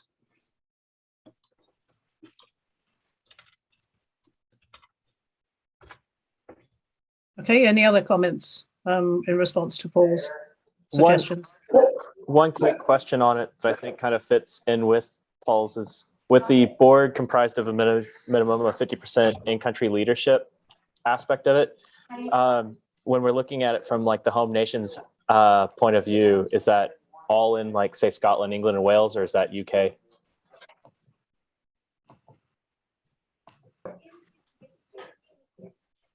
Membership working group? Yeah, I think, go ahead. Eric, why don't you take this one, but I have a comment on it too. Yeah, so Home Nations or Home Countries is an affiliate organization. We don't have that requirement on affiliates because affiliates may be within the sport or outside of the sport, but that was the one best place for the Home Nations to fit into. Well, I think the question was no. Home Nations is sorry. Go ahead. Sorry. I think the question was about England, Scotland, and Wales separately. Oh, just because like sometimes we might have someone who lives in England, but they're on the Scottish board, even if they're just across the border or something. Just clarification you on want that. to take that, or I'm happy to take it. Well, I will say this, that the countries that are countries now, that they would be grandfathered under that. We're looking at new countries coming in more as guidelines. I mean, we have obviously different things that went on in the past, but these are for countries coming in. Yeah, and I think it's fair to say that in membership working group conversations, I believe that you talked about every country would need to transition individually. You would have to transition each one to see where they were, and you would negotiate that individually, so they all went into the new categories and knew how they were affected. But it would be an individual transition. Correct. Yeah. But this was actually, I think, the 50% membership was actually originally an ELF proposal to World Yes, Lacrosse. that's correct. That's correct, Sue. And in the end, the membership working group debated, spent a significant amount of time on it. and decided that that was in the best interest of grassroots development in that country, and we would be able to create the most sustainable national governing body in that way. And it's a name. It's a name. It's Yeah. And I'd say that it's not going to be black and white if somebody lives 10 miles over a border that say, no, that person doesn't count. I think that the membership working group and the development committee would work with the country, and that would be recognized that they're still clearly able to represent that country, even though they may live just outside of its borders. Mike Slattery. Thanks, sir. I just wanted to say, as a member of this working group, that we started with the line of how do we bring in new members and progress them and help them move from associate through to full membership. That was the starting point. We then looked at that might have some anomalies between current membership, and we would deal with each of those separately and progress it one by one, which we're doing. In regard to Paul's comment about, firstly, a draft membership and constitutional requirement, we thought we had to provide something to start with, and it was easily worked through and modified, as we've seen in some of the more recent memberships, for example, Saudi Arabia. In regard to sustainability, as mentioned by Bob, that in itself would require any organization to have an ongoing and financial viability. And it wasn't meant to be as an auditor, it was meant to be as a guide and mentor and encouragement. So I don't remember any discussion around this as being authoritarian so much as being a guide and mentor. And that was the intent of it. Thank you. Well said. Any other comments on this thing? Nicola. Hi, good evening, everyone. Oh, good morning, good afternoon. I just want to ask, with regards to the submission of accounts and your operating statements, would you accept a country's already produced a set of accounts as your submission, or are you going to, would World Lacrosse ask for a specific format? From the point of view of I already produced the accounts for Wales. I would not, it would be, extra work if I had to produce them in a different format to the one I already did them in. And then my second point would be, could we please have it minuted that you would actually take the fact that obviously United Kingdom is a rather unique country in that it has three nations that make up the United Kingdom. We are the United Kingdom of Great Britain and Northern Ireland, and Great Britain is defined as England, Scotland, and Wales. So I just wanted, based on the fact that you will be re-looking at each of the countries, as you said, to put them back into their categories. Being someone who's been a very active member within Wales for very, very many years, I was born in Wales. I went to school in Wales. I am actually very Welsh. However, I do and have done for the last 25 years lived in England. But I am I'm an extremely passionate and active member of Wales Lacrosse. So I would not fill the new category of a full member because I live in England, and so I would be one of the 50% of the board that would not live in Wales. So I just would like it minuted that you would actually understand the special circumstances of the United Kingdom. Thank you. Anything else on this particular vote on 2212, the membership requirements? Anne. Thank you. My question is regarding the requirements relative to, I guess it's in requirement B.2, where it speaks to working in good faith to provide equitable resources and opportunities for both gendered games. Does that speak to, can you be, how are there full member nations right now that do not have women's programs? And if yes. So how long can a full member continue to have no women when it's no longer considered good faith? Would there's discussion about putting some stronger language for full membership as part of the commitment to achieving greater parity in terms of women's game, men's game participation? Thank you. Okay, anybody from membership working group want to answer that? Because we didn't have it in as a requirement previously. So this is a new recommendation that's what we should be doing. It is what we have been doing developmentally. But does anybody from the membership working group want to address that? Bob, do you want to speak to that? Yes. If you looked at our countries, a number of them started years back, completely different than what we've asked them to do in recent years. So some of them do not have a women's program. Some of them are working on it. We've encouraged our countries that do not. We've spoken to them individually. We have not required it, but I think what's happening now is they're all realizing when they're putting in for grants that we will not accept a grant if they don't have a women's program. So they're understanding. I think we're taking care of it in that way. But as you know, going back to our countries and forcing them to do it, I don't think is the approach that we should be doing. However, as was mentioned, I would say the last 20 countries that have come in, I mean, we've required that they have a men's and women's program. So I think we're working on it. I think we're very successful at it. And I think it'll continue, we'll continue to work with it. Bob, if it's if it was required, shouldn't it say be part of the requirements? It's not written as a requirement. That was my comment. Are you talking about for a new country coming in?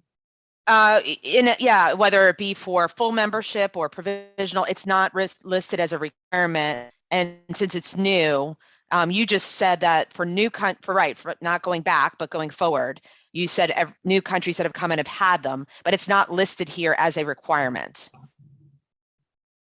I did not know that. I mean, I think what was discussed that any new program coming in, we do not entertain if they do not have a woman. We have not required it, but again, it has to get through a number of different groups right now.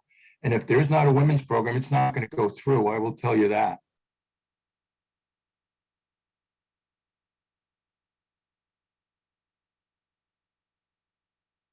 Any other questions? Sorry, Nicola, you're back in again.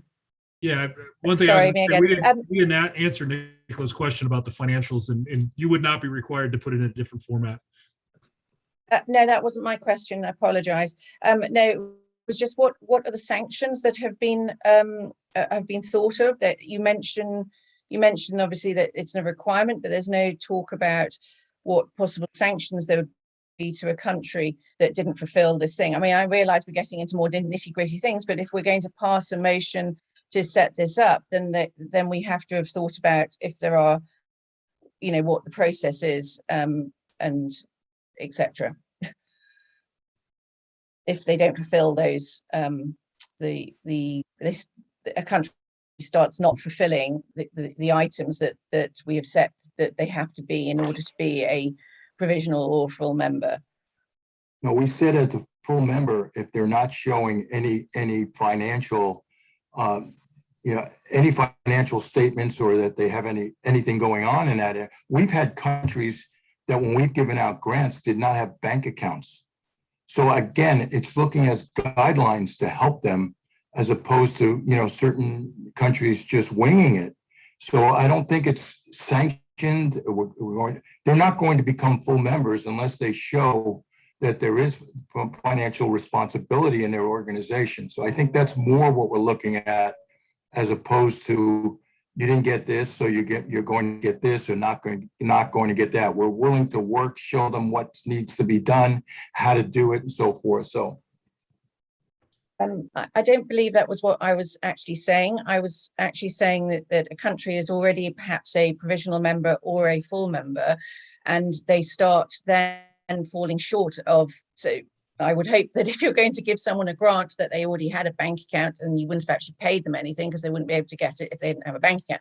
But if you're a full member or a provisional member, and you start then falling short of these these levels that we have, that one has to fulfill, what would then be the sanction to those countries?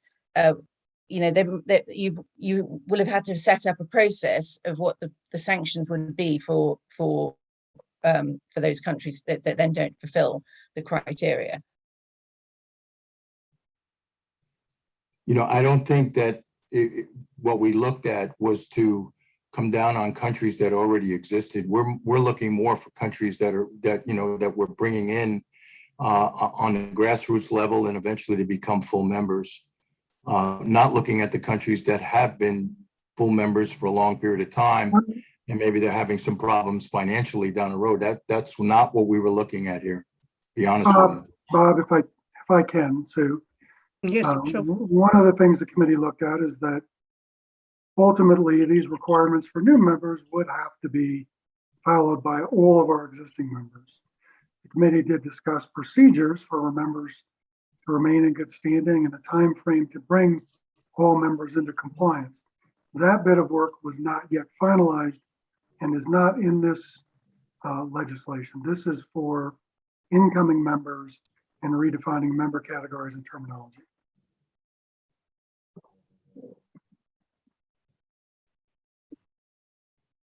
And I would just add Right. that there is a process within our constitution already that if a member isn't meeting their requirements, whatever those requirements may be, that there is a process that the board can take to declare them not in good standing. So that would continue to hold true in any obligation that a currently existing member has. Eric, Okay. Sue, I don't know if you can see, but Steph has her hand up. Yes, no, I've just going to recognize Steph. Steph, Yeah, thanks. I guess speaking as a member of the membership working group, that wasn't a unanimous decision, without getting into too many details, but I would fully support rewriting that motion to say that full members should have both the men's and women's program. Thank you.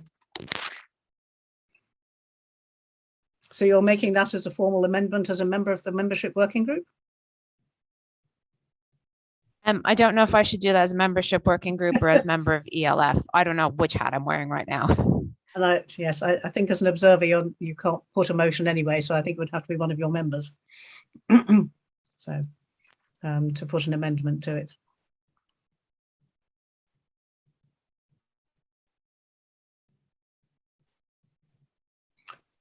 So does anybody in ELF or anybody wish to propose as an amendment what Steph has just put forward? Yep. Yeah, and Hungary is proposing it. Hungary is this- proposing. Oh, okay. Can I have a seconder? A second. And a seconded as well. Okay, so you want to make it, can somebody read out the wording? Steph, perhaps you could recite your wording for an amendment. Sure. Just full member requirements. So meet all requirements of a provisional member plus one, in particular to point 2, must provide equitable resources and opportunity for both gender games. So I guess have both a men's and women's program. So basically, we're taking out demonstrate working in good faith. So B2 becomes must provide equitable resources and opportunity for both gender games.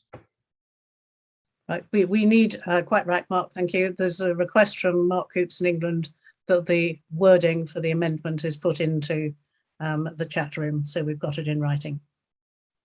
I'm only, sorry, Sue, and Yep. I'm raising my hand to be recognized, but I'm only going to comment that is very, and while we all, I think, agree with the sentiment, that language, depending on the time frame in which we task our members, all of our existing members to meet it, could become very, very difficult for many of our members. Obviously, we want everybody moving that direction, but for example, depending on what you mean by equitable, New Zealand and some others who have stronger women's programs would be tasked with immediately funding their national teams at the same level as their women's national teams. And whether that's feasible or not, I don't know.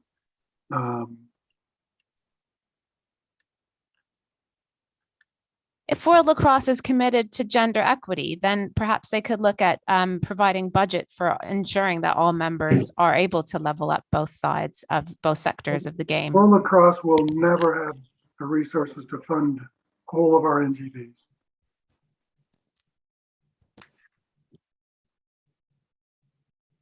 Mike Slattery. Thanks, sir. Just a point of principle. We worked as a membership working group over many months, and I think we had something like 8 meetings, and they were multiple hour meetings. We agreed, and maybe they weren't all totally unanimous, but we agreed as a membership group to put this proposal to the GA and the members. I think the members therefore have the right to either vote for or against it. And if they vote against it, then we'll go back and rework. But I don't believe that individual variations outside the membership working group in this GA should alter the membership working group recommendations. And I would advocate that we vote as presented and either for or against. And if it's against, the membership working group should go away and rework it.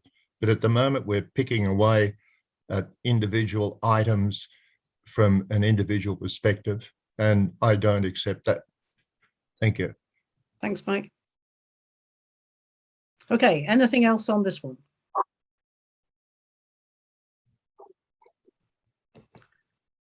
Okay, so at this moment, we don't have a formal amendment to put into the in the chat room that I can see. And Mike's suggestion is that you just vote either for or against the recommendation. I think the sentiment of what I've heard is very much that the membership working group was not trying to be either hard. They were just trying to bring things into some line here, some agreed way of moving forward for new bodies, but not trying to be overly prescriptive. And similarly, I don't believe the membership working group was trying to penalise existing members, but to encourage. I think as chair, I'd probably argue that you as members maybe should try to go with the sentiment of what the membership working group were trying for, rather than looking at the worst case scenarios of it. Shelley, your chair. So I'd also like to add that we recognise that we may not have everything perfect this go round. We did make our best efforts, and that part of the review opportunities would be to look at how these went into play for the next 12 months. So perhaps that is also the opportunity for us to garner some feedback along the way. Thanks. Okay, thank you very much. I forgot about them, but thank you very much for saying that. You did indeed, because one of the suggestions was that you had a review within the next 12 months as a group to see how it was working. And the members may not know that. So, okay. Okay, can we move on to the next one at this stage? I think we've had enough on that one at this moment. So the next one, please. Shelley. The next vote 2.2.1.3 to accept the proposed member rights of the new membership categories as outlined in the MWG recommendation number 3 and update all World Lacrosse documents with appropriate terminology and descriptions. Okay, Albert, you had a question I saw in chat which related to the rights and obligations terminology. Do you want to ask that? It's Albert from ABLU, you mean? Yes. Oh, no, I was trying to point out that the discussion earlier regarding the requirement for members concerning existing members that are already in World Lacrosse membership probably should be looking at members' obligation rather than members' requirements. My previous understanding about the members' requirements was mainly focused on admitting new member going forward, and of course some review on existing member if they are not kind of fully fit on some basic requirement that we have classified. So that was just one of my comment. It's not really a question I had. Okay, thank you. Right, any other questions on this vote? Sorry, this recommendation, this motion?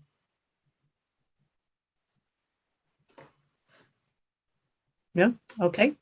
I'm not seeing any questions. Nobody else seeing any questions? Nope. Okay, Shelley, go on to the next one, please.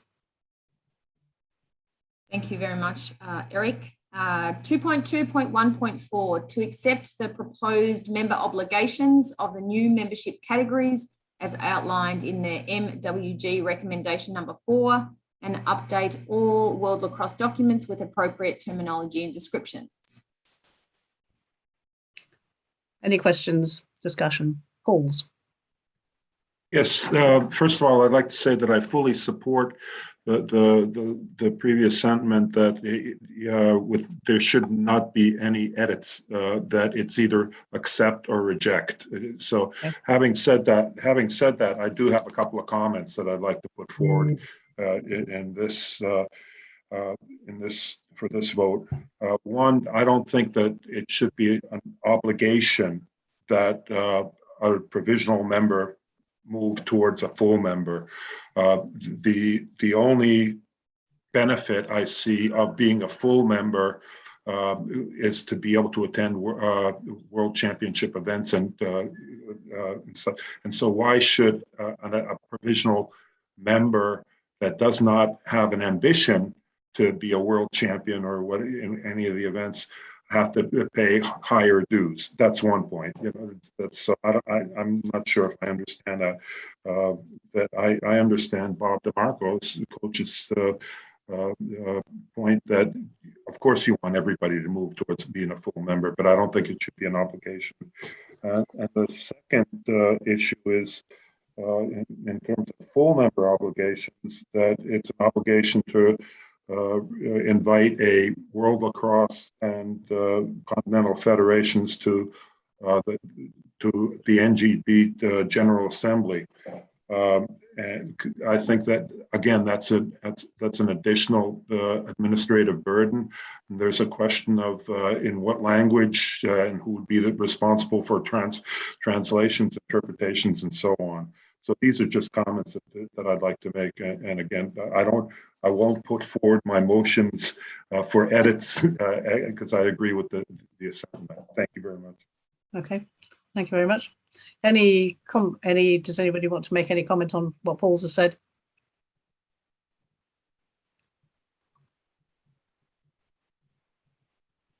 No, I'm not seeing anybody else put their hands up or speaking. Shelley, do you want to go on to the last one? I certainly will, Sue. I say the last one, there might be another one. No, I think we're at 2.2.1.5, or is it? One more, Evan. Yep. Can you? We've done 4. Yeah, we're now on to 5. Yep. Thanks, Eric. 2.2.1.5, to accept the proposed membership process of the new membership categories as outlined in the MWG recommendation number 5 and update all World Lacrosse documents with appropriate terminology and descriptions. Okay, open the floor to any comments, questions. I'm not seeing any hands up for this one. Okay, I think that's all of them. Is that right, Shelley? That's correct. Okay. In that case, Eric, can we move to the vote? All of these 5 motions are on the same ballot, so you will have them all in one go to vote on. So, Eric. Before I start the vote, just want to confirm: have Costa Rica, Slovakia, Switzerland, or Uganda joined yet? And before you go to the vote, we've got one question from Steph as well. Sorry. Yeah. Steph. Sorry, I'm not getting the votes because we're not a member yet, but can I just clarify, this is one vote, but 5 separate things to accept or it's one reject. Ballot with five things to accept or reject. Yes. Okay, thank you. Yeah.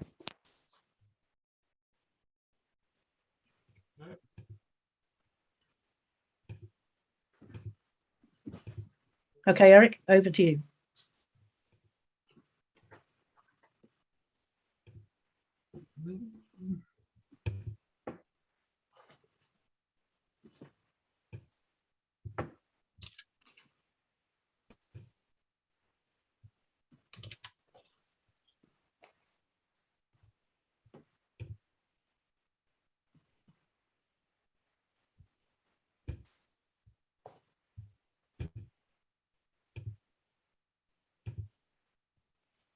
Steph, you've still got your hand up. Is there another question?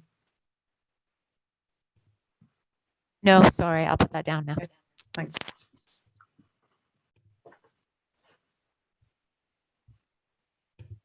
Okay, this one will start at 21 after the hour.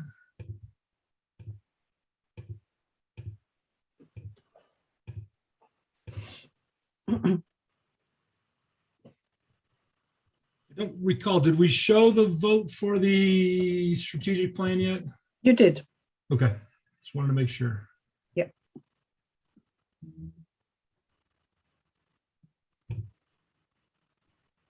Okay, all emails have been queued.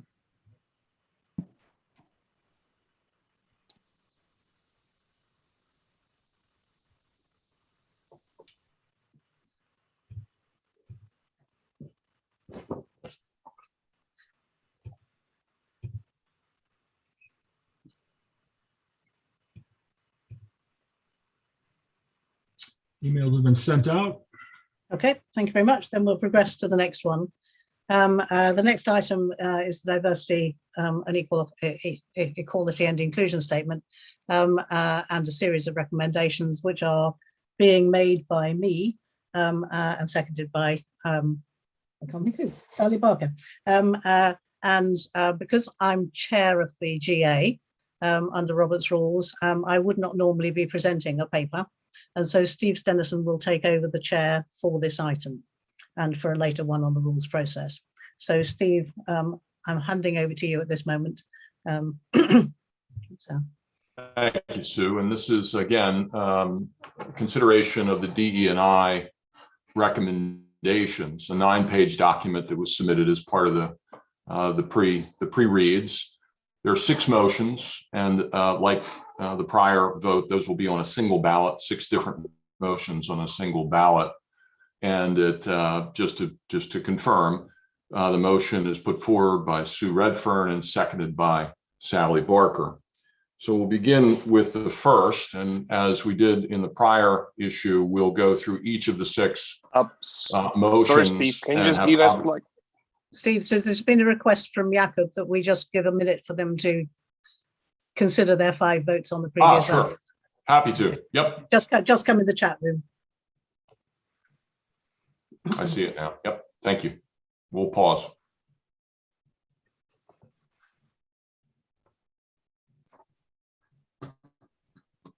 I think it's more complicated because there's 5 to vote on rather than 1. Yeah. Yeah.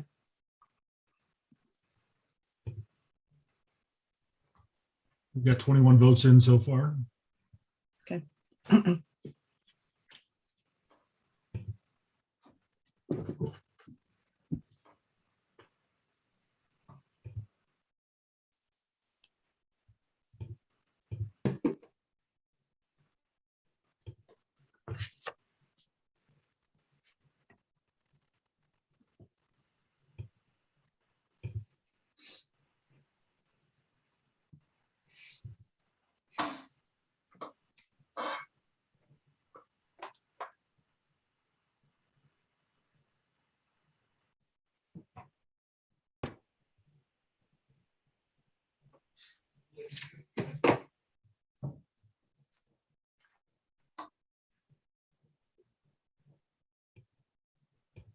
Okay to proceed now?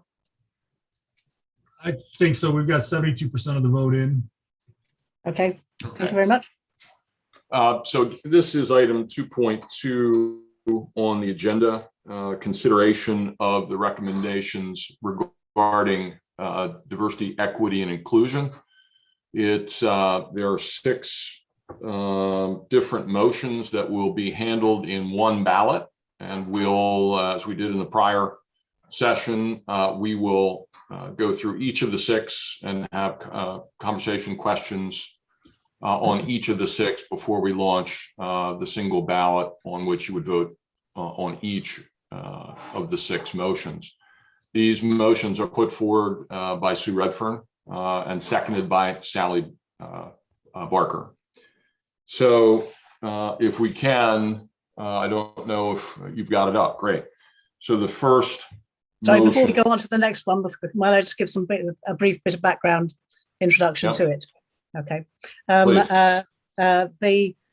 This was work that's been initiated through the Diversity and Opportunity Commission, having been asked by the Governance Working Group to undertake this particular task. We have briefly looked at other international federations and what they do, and were surprised by how many of them have not done very much to change their language as yet.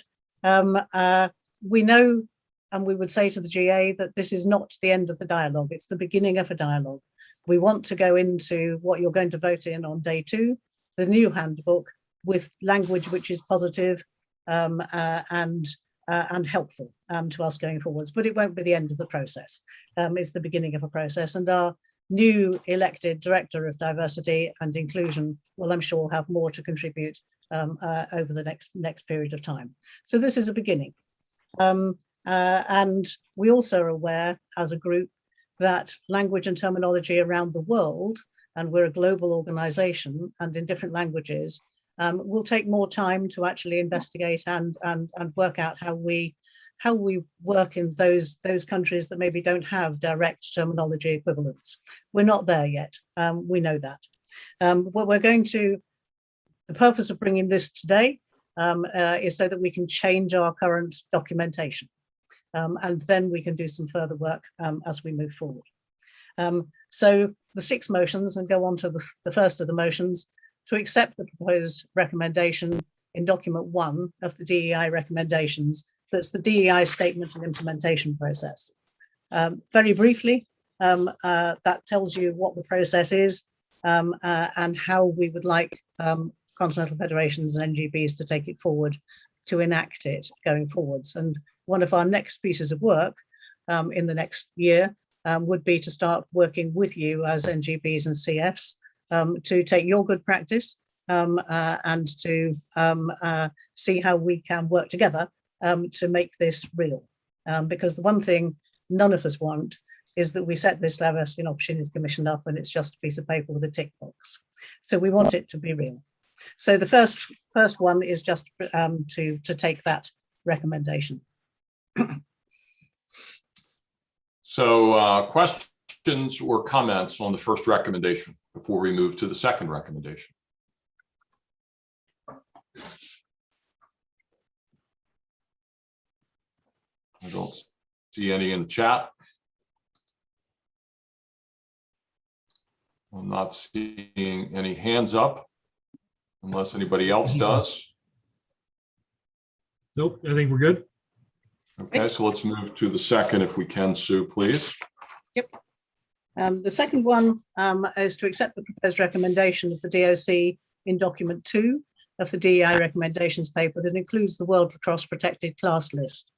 And in this, we have received 2 minor edits from Australia, and thank you very much, Australia, in advance. And they are simply to take out where we've put a slash between sexual and romantic, a slash between marriage and pregnancy, to change that to the word or, because they are different.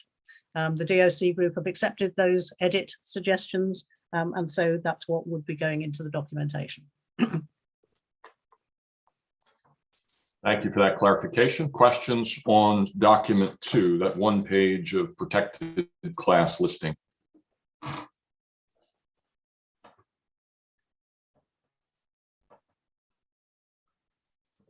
None? Okay, let's move on to the third item then, please. 3223, to accept the proposed recommendation of the DOC in document 3 of the DEI recommendations that includes the glossary of terms to be used. Again, this is a beginning of a glossary of terms. I know that the group already has subgroup working on it, already has a lot of other things in mind. So these are the first critical items that we've come across. There will be more to follow. So please don't feel we've excluded. We've just listed the first most important things that we've that has come to our heads at this moment. The questions and comments pertaining to the glossary of terms recommended.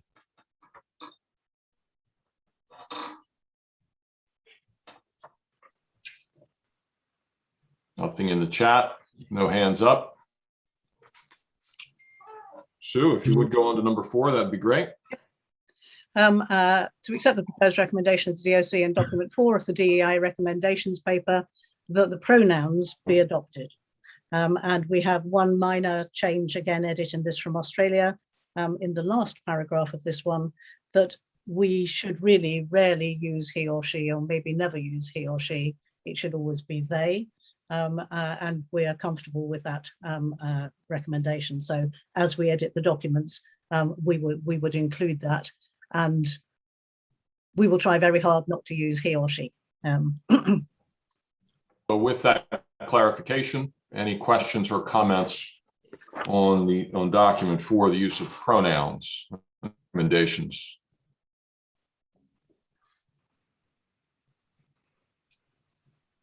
None. So let's move on to the last 2, if we could, please. Okay, to authorize World Lacrosse to subsequently amend all documentation in the World Lacrosse Handbook once the GA approves it, at the end day 2, and on the World Lacrosse website, with an aim to complete this work during 2022 to ensure that it implements the recommendations in what you previously voted. Sorry, I should phrase, you've got the wording up on the screen in front of you. Thinking behind this is that we have a lot of editing to do. There is a lot of documentation in World Lacrosse, and it is going to take time. When we talked with Governance Working Group, they said, give a timescale. So I've given a timescale of sometime in 2022. That's what we intend to do. The first piece of work we do on that will be to look at the handbook once the GA has approved it at the next session. That will be the first piece of work that we do, is going through that language. But it is quite extensive, as you will all have seen from what you've got to approve. And then we will start work on other aspects of it. So questions, comments? Yes, Anne. I apologize. You went from document 4 to 5, and I do have a quick question about document 4, if that's permissible. Yep. Of course. Yep. Thank you. The pronouns that we outline here are said to be used for World Lacrosse governance documentation.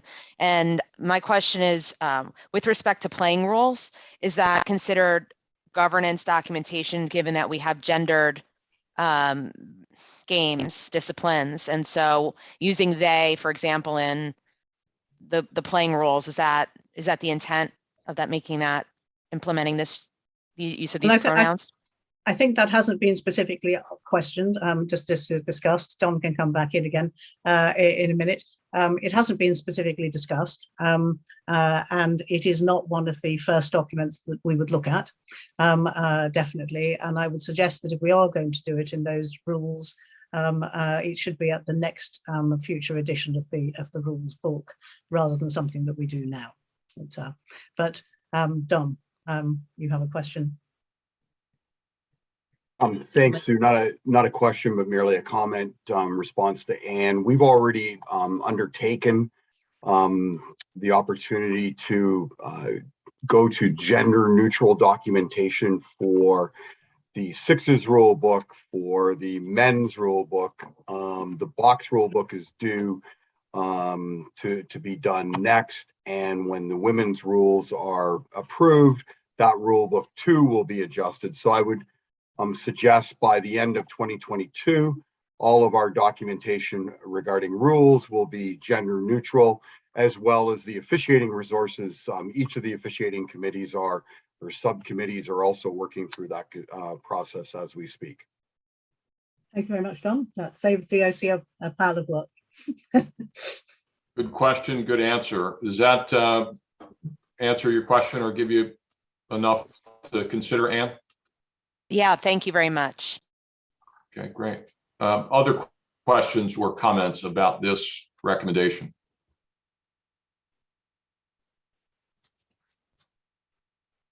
Okay, going once. We did not have any on recommendation 5 that I've heard or seen. So let's move on to 6 if we can, Sue. Yes, and 6 is to enable this work to progress. So to authorize the World Lacrosse Board to agree to future recommendations from the DOC on updates to these 3 documents. And And that's really acknowledging what I've said, which is that we're at the beginning of the work.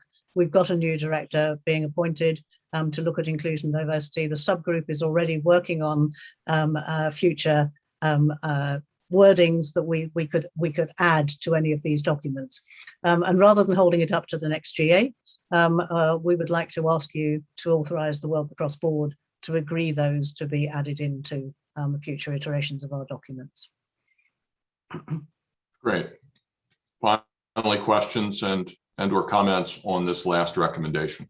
Yeah, we have a request from Mason to allow his observer to speak, Carrie Hughes. Sure. Floor is yours, Carrie. Hello, can you hear me? Yes. We can.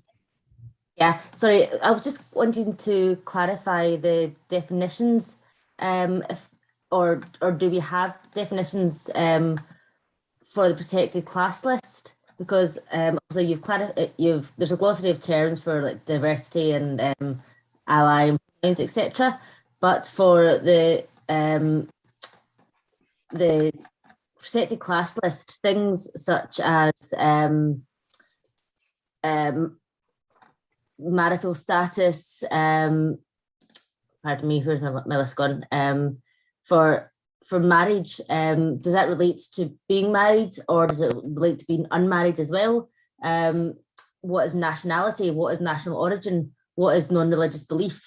Do we have a list of these things so that everyone's singing from the same sheet, as it were? No, at this stage we don't, but the group is working on all of those. What we've identified at the moment is these are broadly the categories of the protected class list that we want to include. And at a next iteration list, we will get the definitions for each of those from them. That's great. Thank you very much. Okay. And that will be captured in the minutes as well. Yep. Any further questions about this item 6 or any of the other 5 items that we've discussed before we tee up the ballot for each of these 6? I think I have one more thing to say, just not about a vote, but I'll wait for any questions first. Seems pretty quiet, Sue. I would hit it. Rightio. It's just to say I've been acting as interim chair of the Diversity and Opportunity Commission until we were in a position to elect a director. And I have huge thanks to everybody who has stepped forward to be on Diversity and Opportunity Commission. They've been a great group to work with. And they've had to do a considerable amount of work under a lot of pressure from me to get these documents ready for this GA. And it wasn't necessary. The work of the Governance Working Group wasn't necessarily what we thought we were going to do first. So I just want to acknowledge and say thank you very much to everybody on DOC for all of the work that they've done to get to this point. And I know they've got a lot more ideas going forwards. Great, and we've got an election coming up in the second session in that regard. So one final call for questions before we send the ballot, before Eric sends the ballot out. 3, 2, 1. Eric, on your cue. Sounds good. Thank you. And because there are 6, we will wait again and let you have time to vote.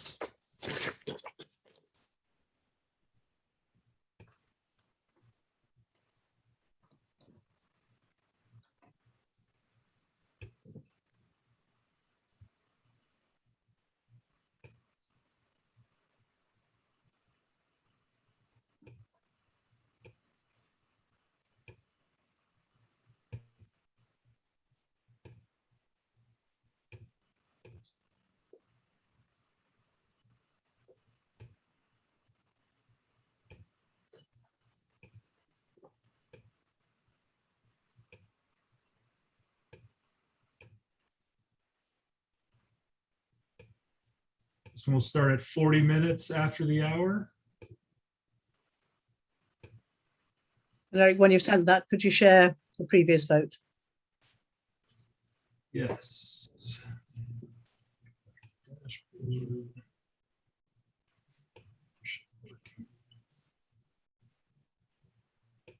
Okay, Evan, I'm going to kick you off of Your share.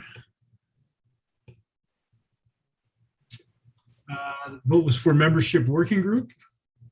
82% of the votes came in, 29-1 for 2.1.1.1, 25-3 for 2.2.1.2, 30-0 for 2.2.1.3, 29-1 for 2.2.1.4, and 30-0 for 2.2.1.5. Vote by vote. Countries that voted for 2.2.1.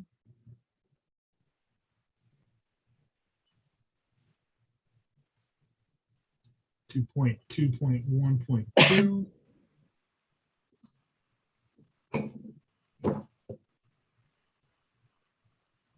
1.3.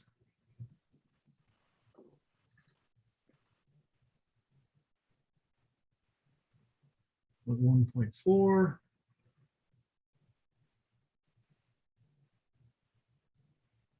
And 0.1.5.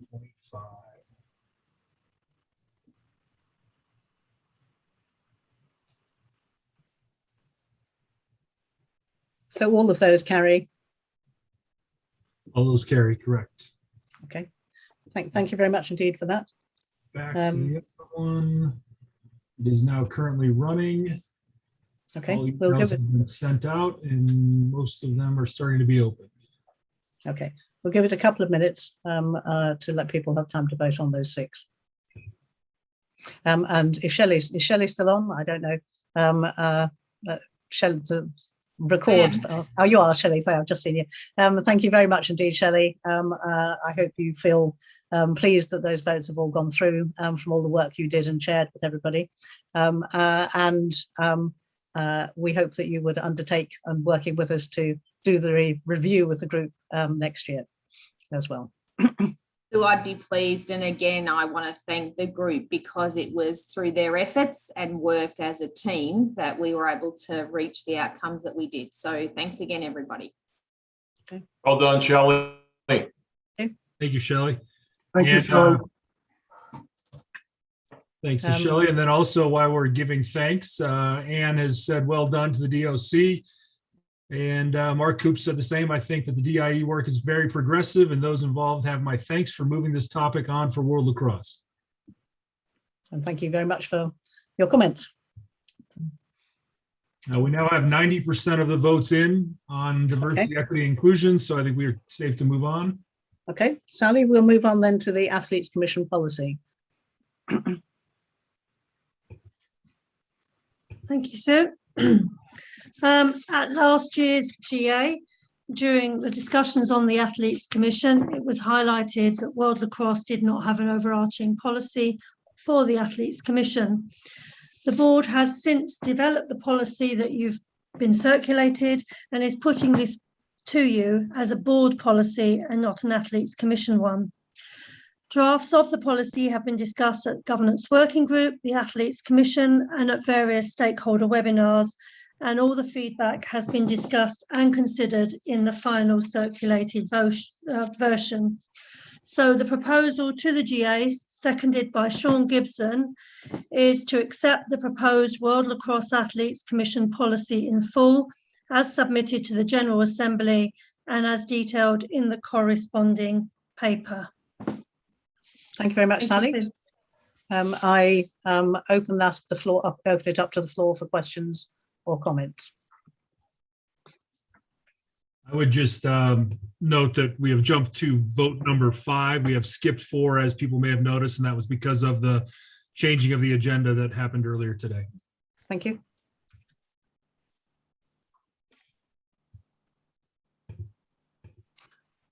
So any questions on the Athletes Commission policy?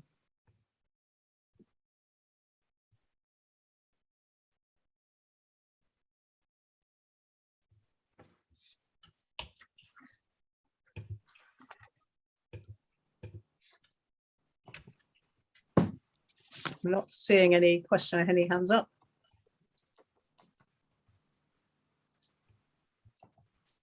So if there are no questions, then can we go to the vote, please, Eric?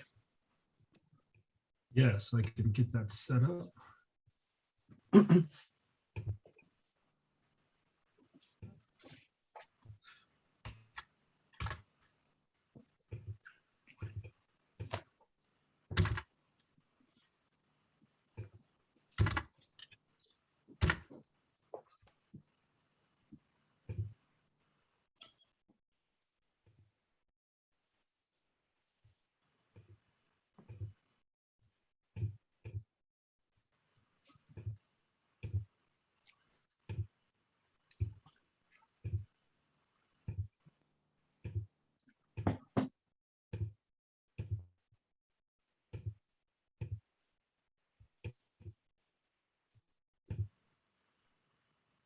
Okay. This one is set to go out 47 after the hour. Okay. Probably go back up. And Equity can you inclusion. share the DEI vote outcome? It is still that Still should be open. done now. It's still open, is it? Yeah, it's closed just now. Let me see if it's officially final. Okay. Yep, we're final. Let me share.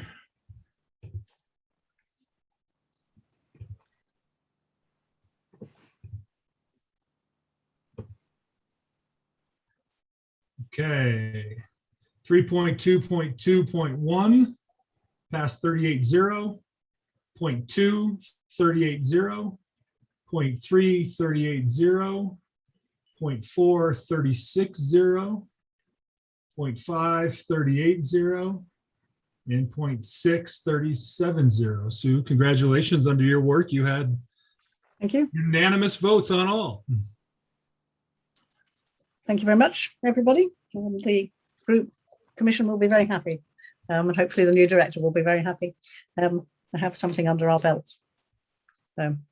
Okay. The Athletes Commission emails have been sent. So you should be receiving those here momentarily.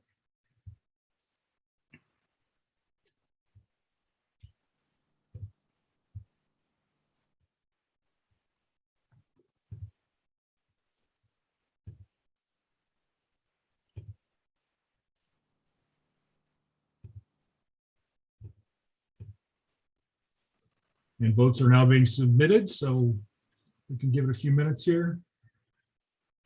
14% of the vote in so far.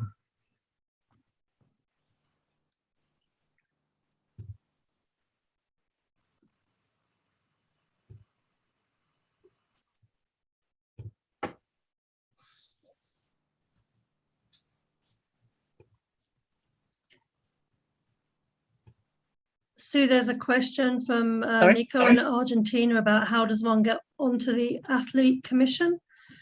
Do we want to ask Sean to outline what he's going to do next? We could do that. Sean. Sean, the floor is yours. Yep, no problem. Right, so for a member country to submit or to have a nomination for an athlete to be represented on the Athletes Commission, they would, the first opportunity I would say will be next year.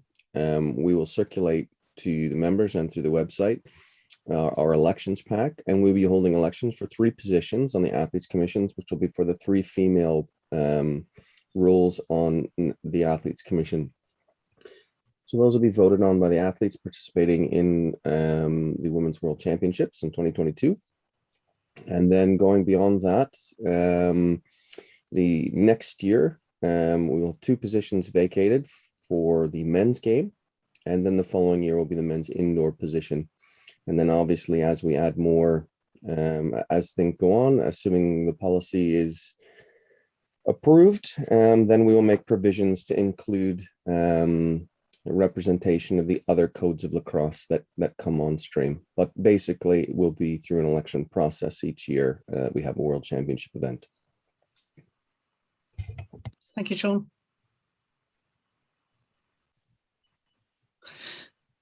Okay, Sally, in the interest of time, sorry, Eric, how much longer have we got on the vote? I think we've probably got another 3 minutes or so, haven't we? Before Yeah, it closes. 70% of the vote in. It ends at 5:52 after the hour. So okay, just over 2 minutes left. Well, because the next the next set of documentation is complex. I feel that we should probably finish this vote and then concentrate on the constitution and bylaw issue, Sally. So that's okay. We'll give ourselves a couple of minutes to get that concluded.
1 minute till that one closes.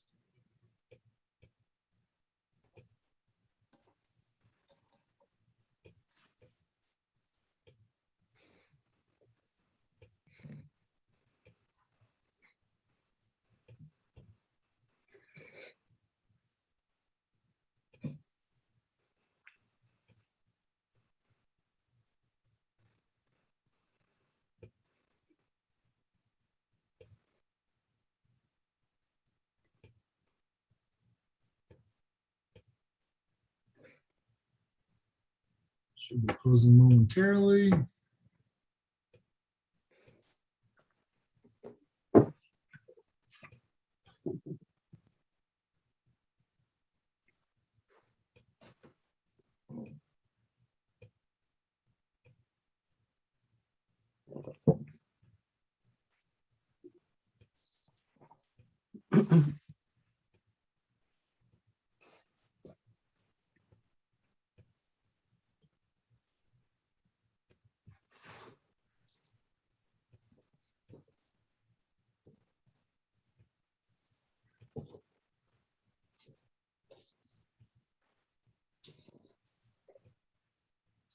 Okay, it is now closed.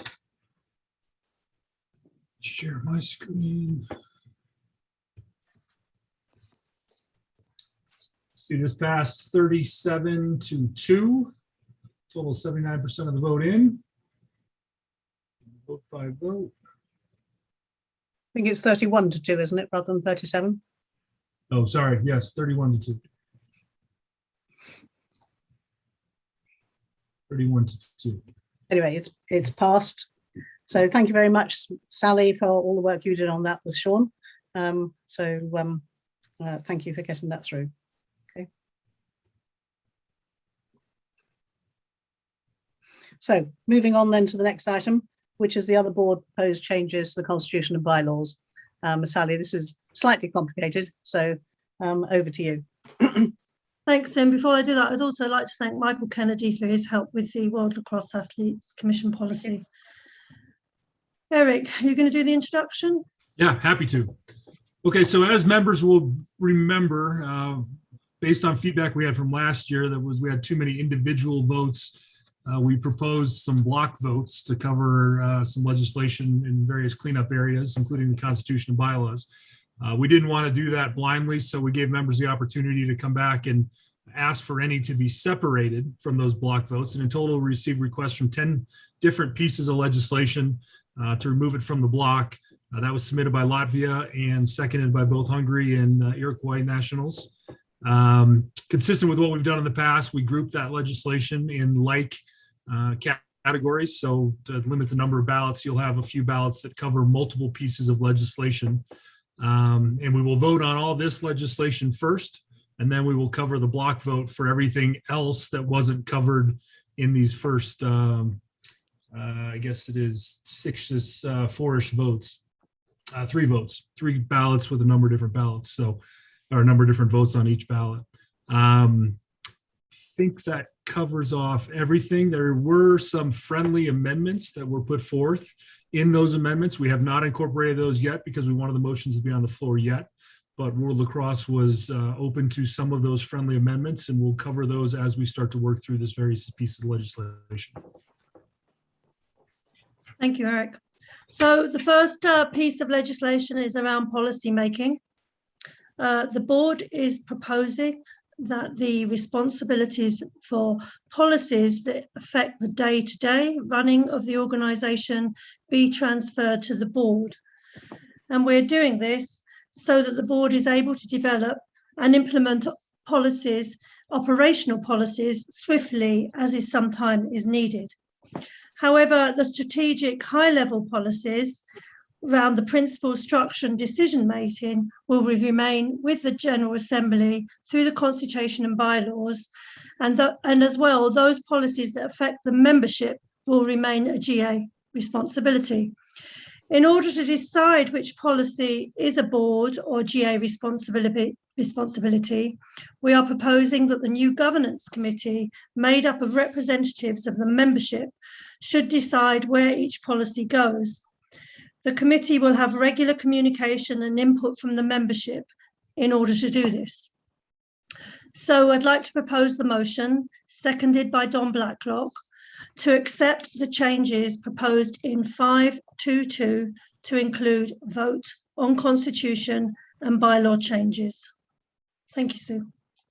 Thank you. I open the floor to any conversation, question.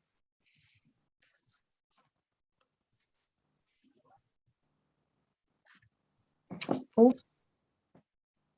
Yes, I did submit a different version, as it was mentioned earlier. But by way of introduction, first, I'd like to state that I've had a number of discussions over the past year with Sally, and I value these discussions very highly. I have a high regard for Sally. I've learned a lot from her, and I think World Lacrosse is a better place because she's part of the leadership. Having said that, I do think we have different philosophical views. I am much more in favor of a member-centric, a member-driven organization.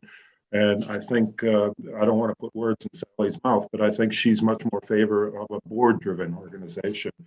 And as such, I believe World Lacrosse has my proposed changes. If I can dig them out if you need them. But basically for this, I said that it should stay as it is, and that the policy changes should remain. The vote should remain, the final vote should remain with the General Assembly. In terms of the argument that you have to make quick decisions, well, you know, that's possible today with our current voting system. We've done that. We've had mail-in ballots and with the selection buddy system. So I don't think that is an argument. And also, I would like to say that we have a very, very diverse membership base. And that's why I think everybody should have the opportunity to vote on policies so that the policies reflect the diversity of the membership base. I know this makes it a little bit more difficult for leadership. I understand that management wants to get a mandate to do what they think is proper, but I think it will make us a much more viable organization if the policy making, the final decision to accept or reject the policy remains with the membership. Thank you. Thank you, Paul. Any other comments from anybody? We talked about this in some webinars as well, so other people may have views.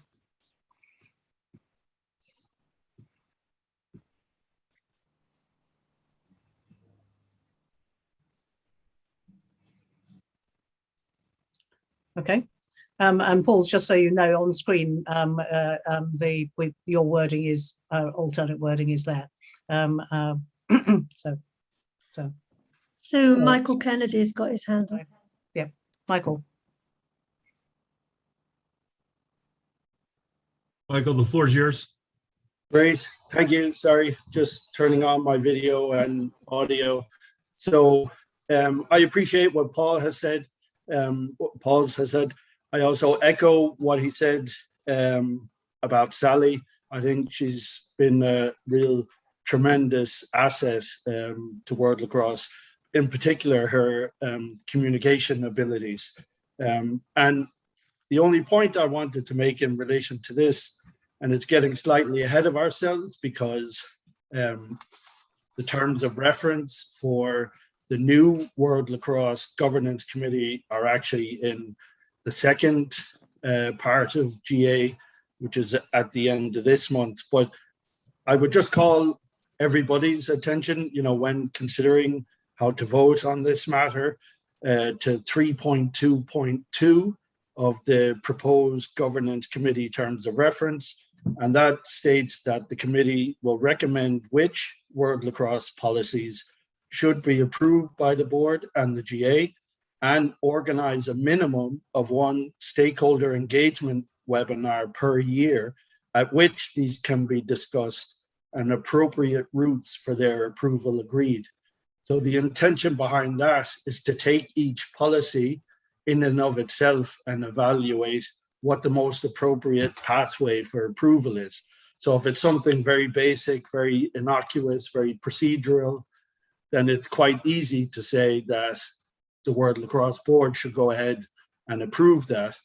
But if it's something that's potentially contentious or that it affects all World Lacrosse members, it has, complex legal implications, then those stakeholder engagement webinars can get the feedback that actually this needs to go to GA.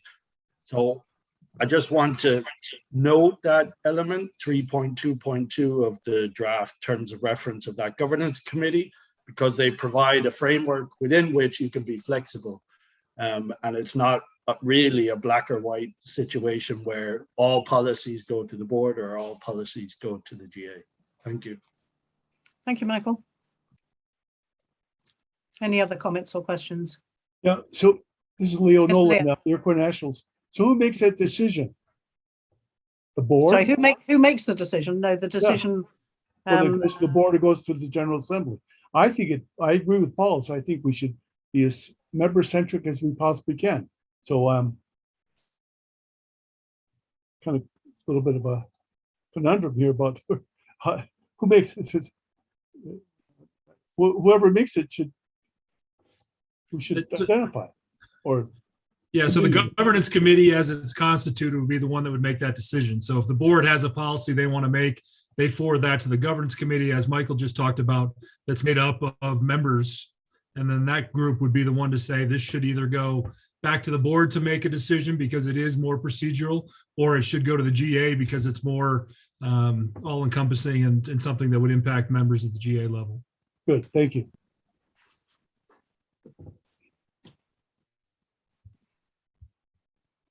The other point really to make about this is we're following also the best practice in other international federations.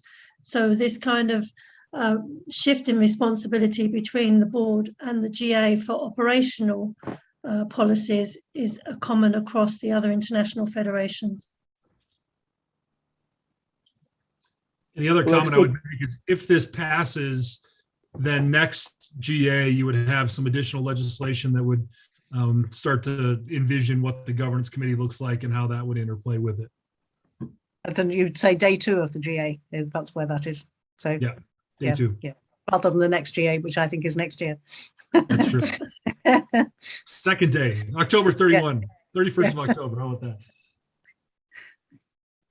Okay, any other input, questions, comments?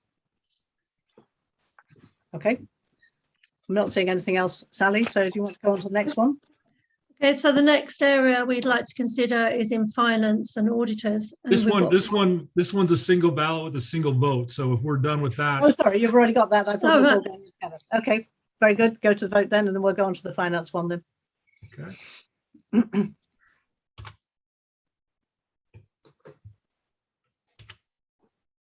Is there a comment period for us to get back to our respective organizations about this kind of stuff, or not? Sorry, is there a what? Sorry, Leo, I didn't hear the question. Just for instance, if a policy is proposed that I want to make sure that we have enough time to be able to really look at a policy that might be proposed that could affect a specific area, I don't know, area or whatever of the world, that we'll have enough time for our overall NGBs to be able to contemplate those and then come back to myself and Claudia, our women's lead. Yep. Okay, I want to make sure that, okay. Sally, do you want to answer that? Because you have some thoughts in relation to the governance committee. Yeah, I think there would be time, Nolan. We haven't obviously met the committee yet and haven't set it up. But if that's agreed at the end of the month, then we would be going out and recruiting the members of the committee and then getting together.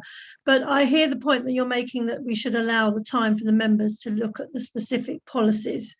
But at the moment, we haven't had a time to go into that detail, but it's a point well made, and we will take that on to ensure that you can talk about it properly in your governing bodies. Wonderful, thank you. I paused on setting that up, allow that last discussion to happen. Okay. So we didn't have another situation. So let me just get this. So Eric, are we voting on this first, right? Yes? Yeah, we are. He's just sending the vote out now. Okay, then we have a second vote coming up. All right. Yep. We've got a lot more coming up. All right.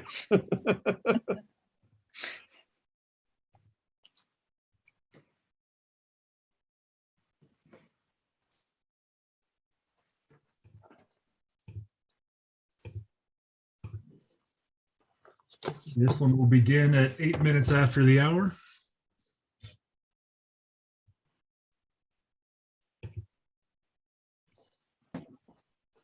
Emails are queued.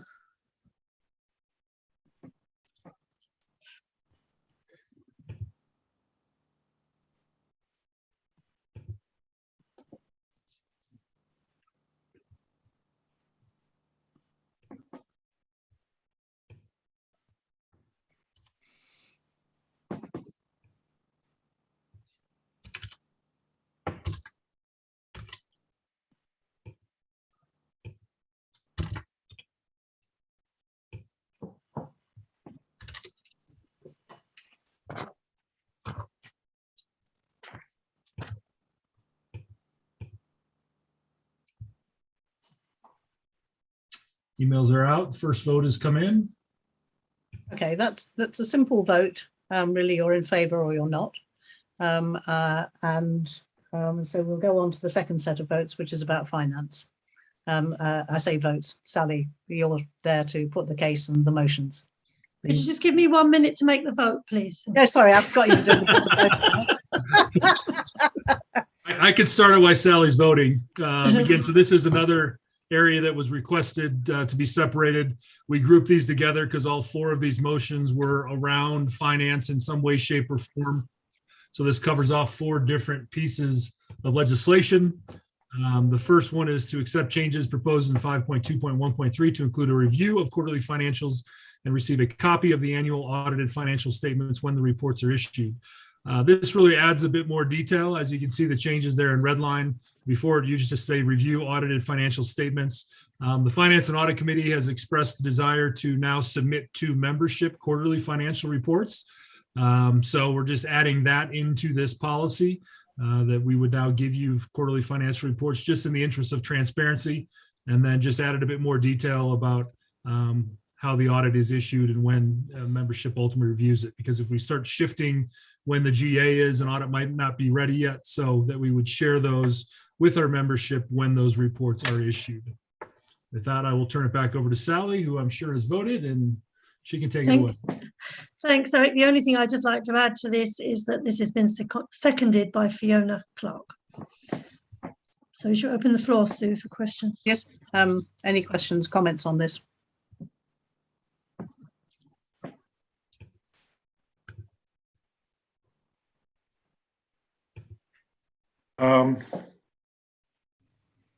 Paul's, you were the Yes. one who put some Yes. alternative, asked for it to be separated.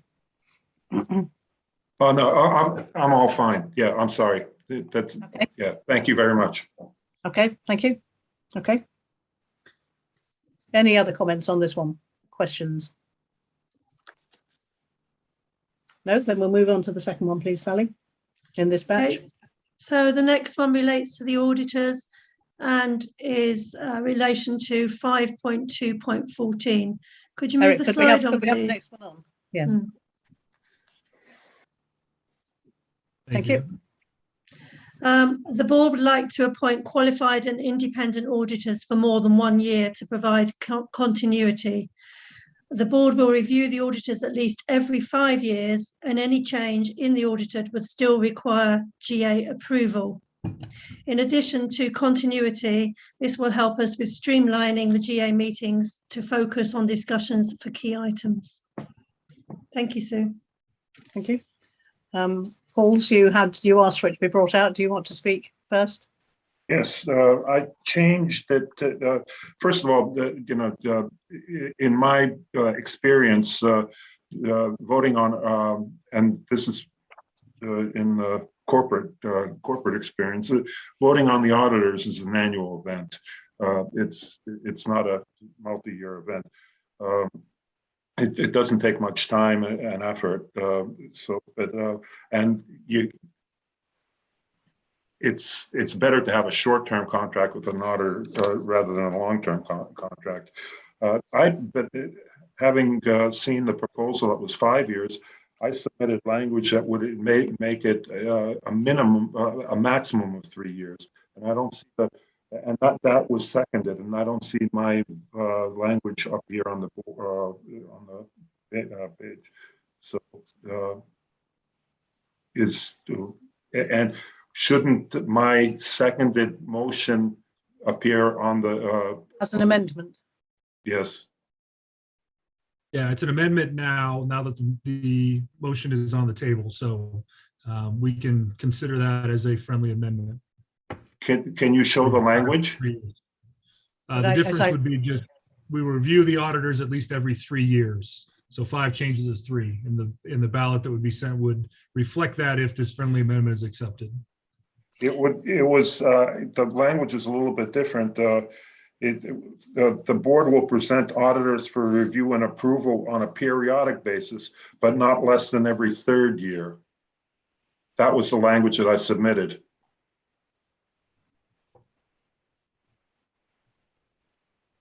So my question is, if I submitted new language and it was seconded, shouldn't that language appear on the vote? No, what we decided to do on that, Pauls, is to put up the proposal from the board onto the slide here, and then wait for you to raise it on the floor. And then if it's passed, we'll vote on the friendly amendment first, and then we'll vote on this one, and then Eric can change the wording. But I think, Sally, what Pauls is saying, it's more than just the friendly amendment from 5 years to 3 years. He's saying it's a whole resolution rewording that he's requested for the seconder. Yeah, we can. Yes, the language is a little bit different, and I can read it again. I think we know. Sorry, I think we don't want it read again. I think we need to have it on in the chat or on screen from Eric if we're going to have it as an amendment.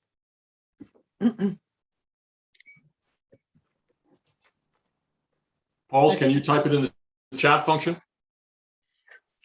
Yeah, but it'll take me a while. You know, I thought this would be prepared. You know, I will try to find it and do, because again, I'm a dinosaur here. I thought because I did submit it that you would show them, because I did submit it and that you did. I see Steph's hand up as well, Sue. Steph, thank you. And Steph. This might be a preemptive hand, but it's just, I had a question about something that's been edited in 14.2, and I'm not sure when is best to raise that. Sorry, what is 14.2? Oh, sorry, 14.2. You haven't memorized the entire Constitution, No, Sue. I Having read it no, 100 times, I'm sure. 14.2 is termination of a director board member's appointment. That's That is coming later on. That's coming Steph. later. Okay, There's great. I'll hold there's on till another- then. Yeah, there's another 5 ones after this one. So, Eric, have you got the revised wording? Yep. It's going in. I think I found my. Going in the chat now. So I think Eric's found it. Okay, I just found it as well.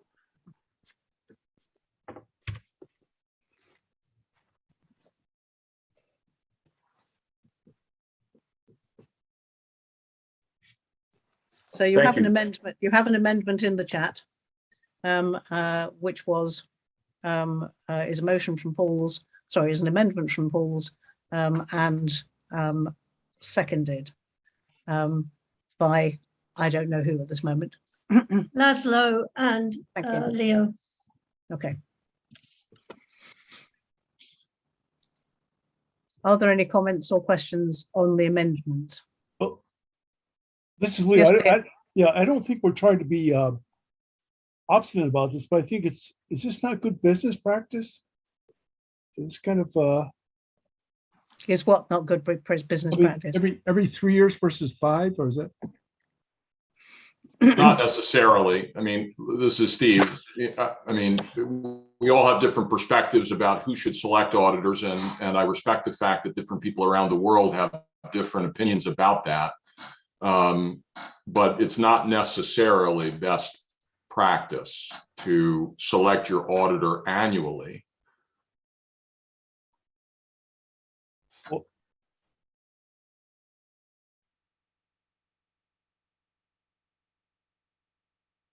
Yeah, Well, it's Steve, been- but there's okay.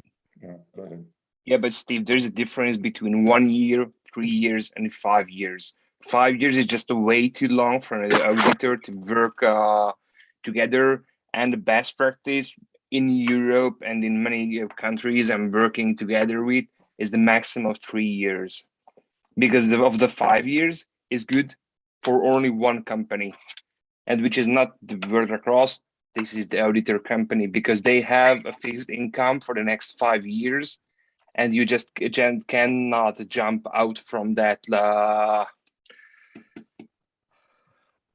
agreement.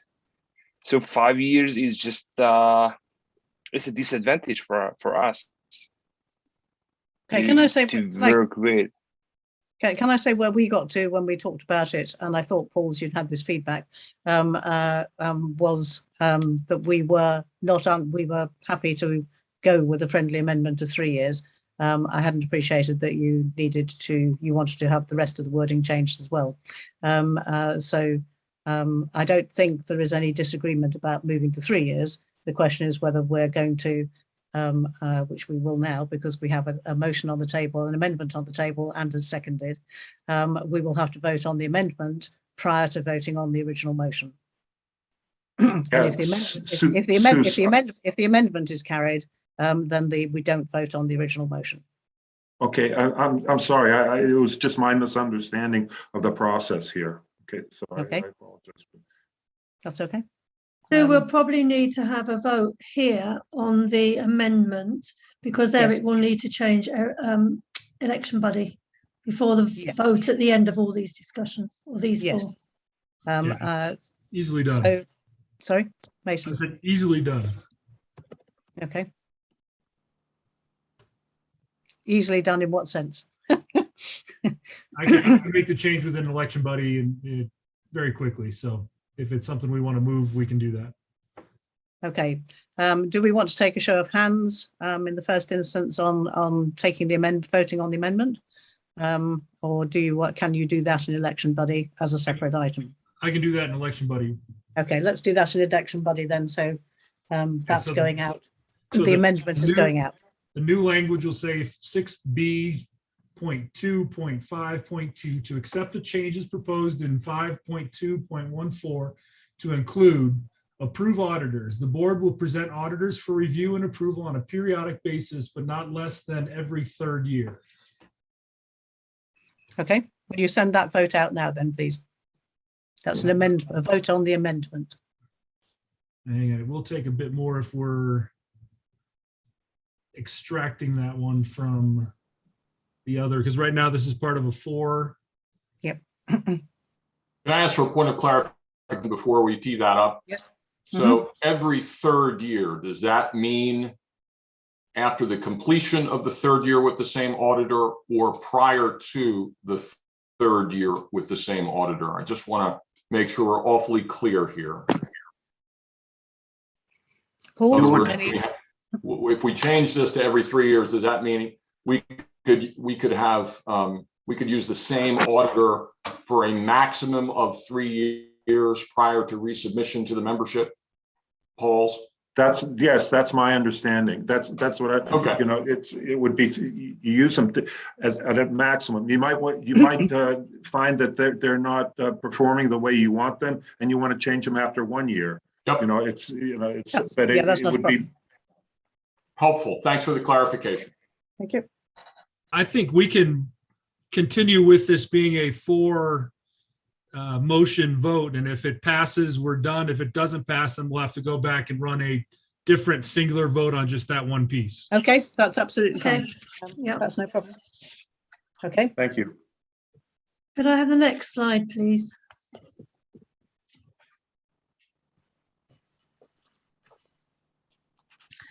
Okay, so this proposal matches the way in which the board and the management currently work today. The board provides oversight in all areas of finance, and so we believe it is more correct not to list the way the board carries this out. So we want to propose the motion to accept the changes proposed in 6.22C to include provide the fiduciary responsibility of oversight of a forward budget. And this has been seconded by Fiona Clark. And if I may, again, my proposal was to leave the wording as it is because it doesn't harm anything. You know, it's quite clear. And that's fine, Paul's. Our view on it was that if you want to leave it as it is, then it's just a straight vote against the proposal, and the status quo then Okay, remains. thank you. Okay.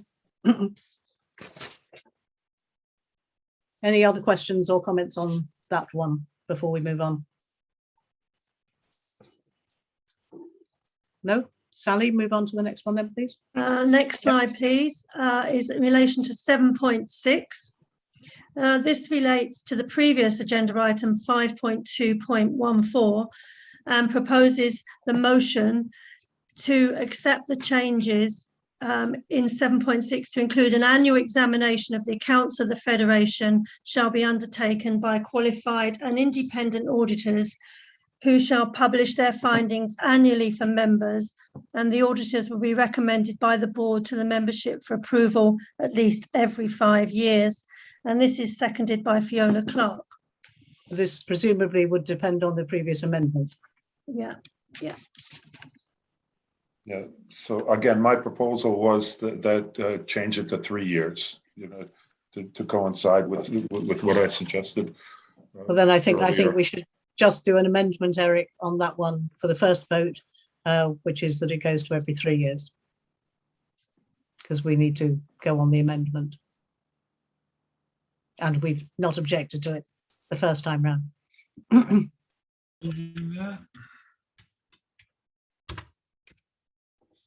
Okay, that's changed. Thank you. Okay, is that all of 6B? It is. Yeah. So Yes, going to the sir. votes on those ones, So Eric. go to vote on those then, please. Okay.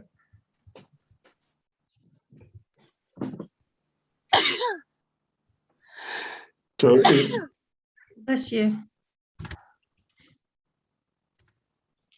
can you clarify for me, how do I vote on this one if I wanted to have every 3 years? It's going to say every 3 years in the vote. that Okay, you- okay, thank you. Okay, Thank you. so both of them are, so we're taking effectively both of Thank you. yours with 3 years in, as we're taking your amendment first. If your amendment doesn't pass, then we will go back to the original motion that Sally put Okay, thank you very much. as a separate vote.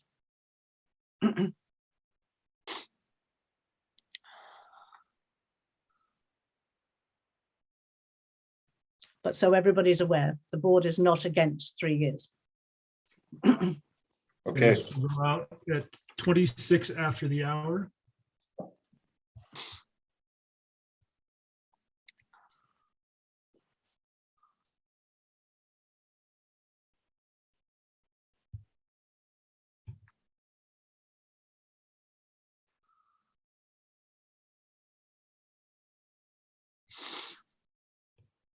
And when you have a moment, we could have the previous vote results. Yeah. Did I see Makanda from Uganda? Have you joined? Yes, sir. I've joined. Okay. Excellent. I didn't get you added. I can send you the last ballot, so just hold tight. Yes, sir. Going on right now.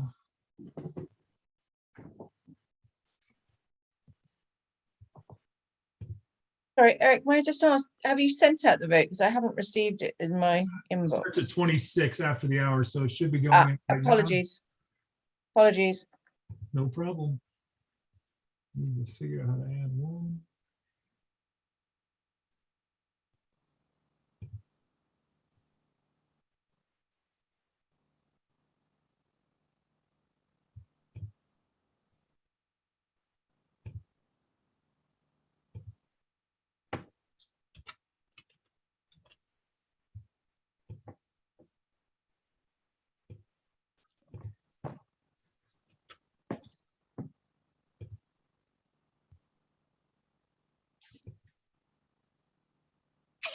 Okay, your ballot has been added. You should receive it by email in a minute.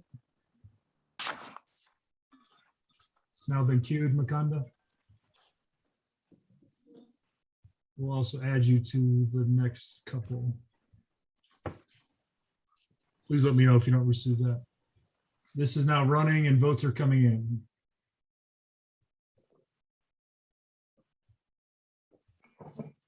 And we want to see the results of the last one. 6A, yeah. 6A.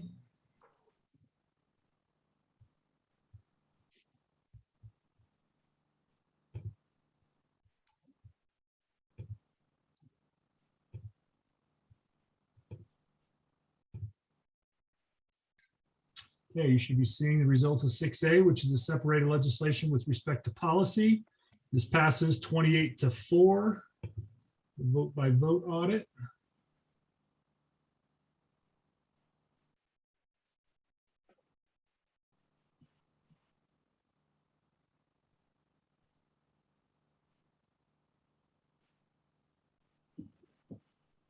So as discussed, there will be new legislation proposed on the October 31st GA. And the other one now has 70% of the vote in. Okay. It looks like Sally, you have you- opened it, so I assume you received it. Sally, have you voted? Yeah, I have. Thank you. Okay, would you like to move on then to start the conversation on the next one? Can I have slide 28, please, Eric?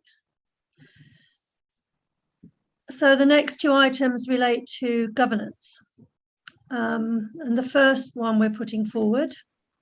Evan, can you share your screen again, please?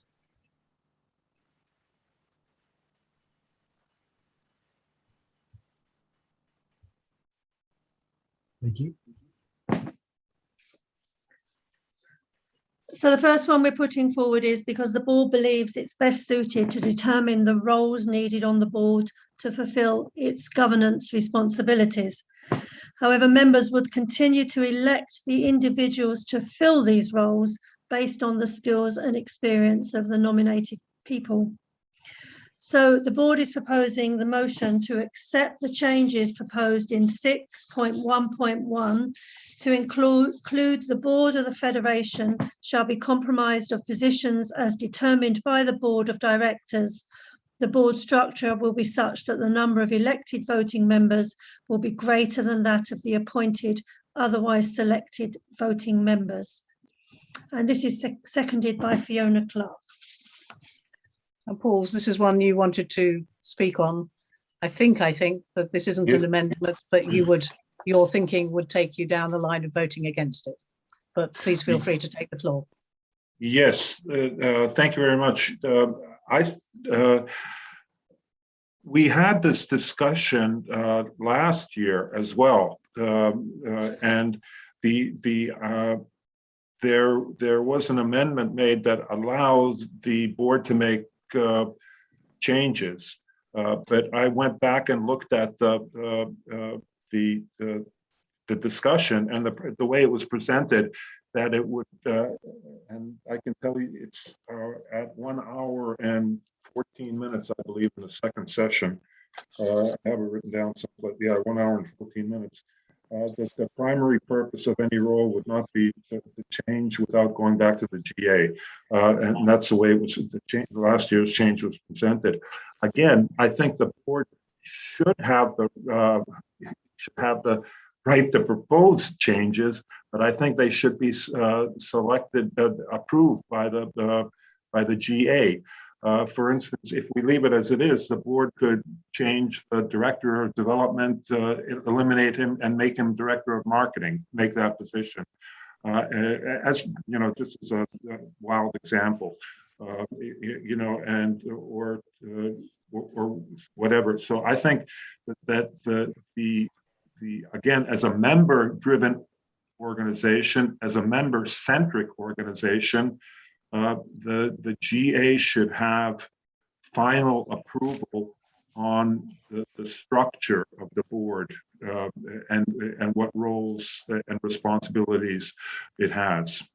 Thank you. So I would vote against this. Yeah, sure.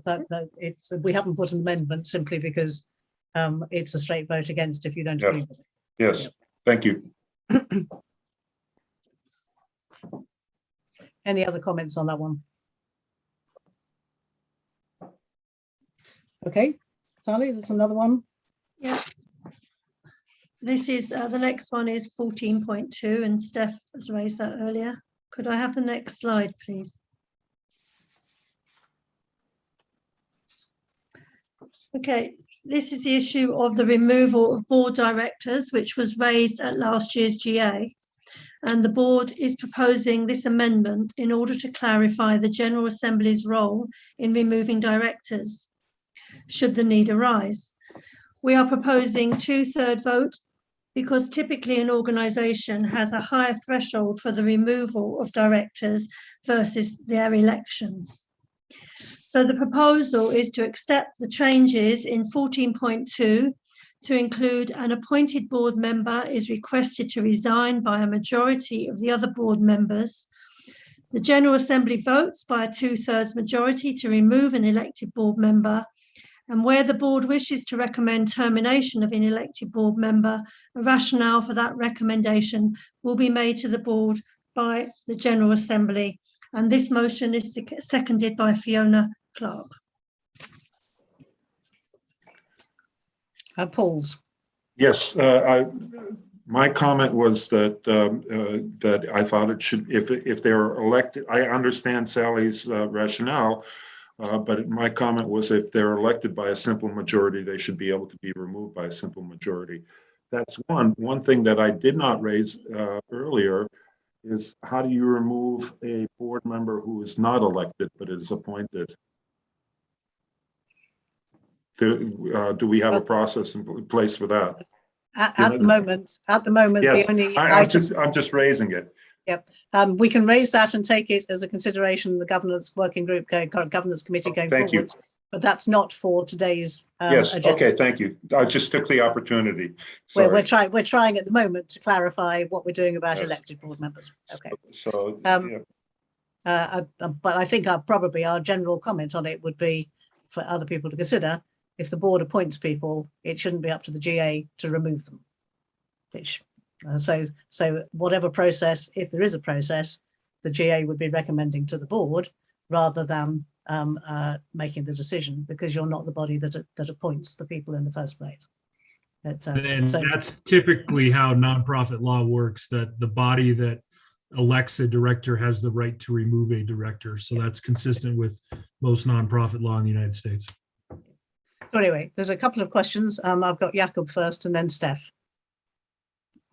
Thank you very much. I share Paul's concerns with regards to an elected board member, because what we have in the Constitution actually is in the paragraph before, we have exactly mentioned what you said, Sue, that it's about the board to actually remove an appointed board member.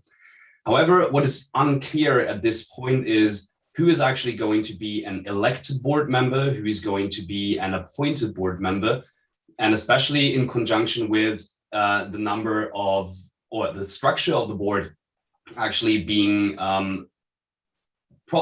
potentially determined by the board itself, it makes it quite interesting that we then have probably the number of up to 49% of the board that are just there, potentially with voting rights, but the General Assembly, as the highest governing body of the organization, has no chance to have any influence on these people. So this actually leads to Germany proposing a very slight amendment to actually the proposed wording on this one. And this would actually be to simply remove an elected board member in the third line, as it's here on the slide. So, and replace it just by a board member. So that it then would read by a 2/3 majority to remove a board member.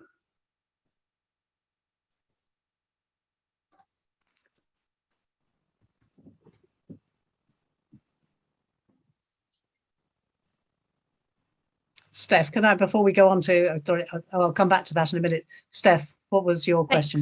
Yeah, so I was actually the person who way back when initially proposed something along these lines of how do we recall a board member?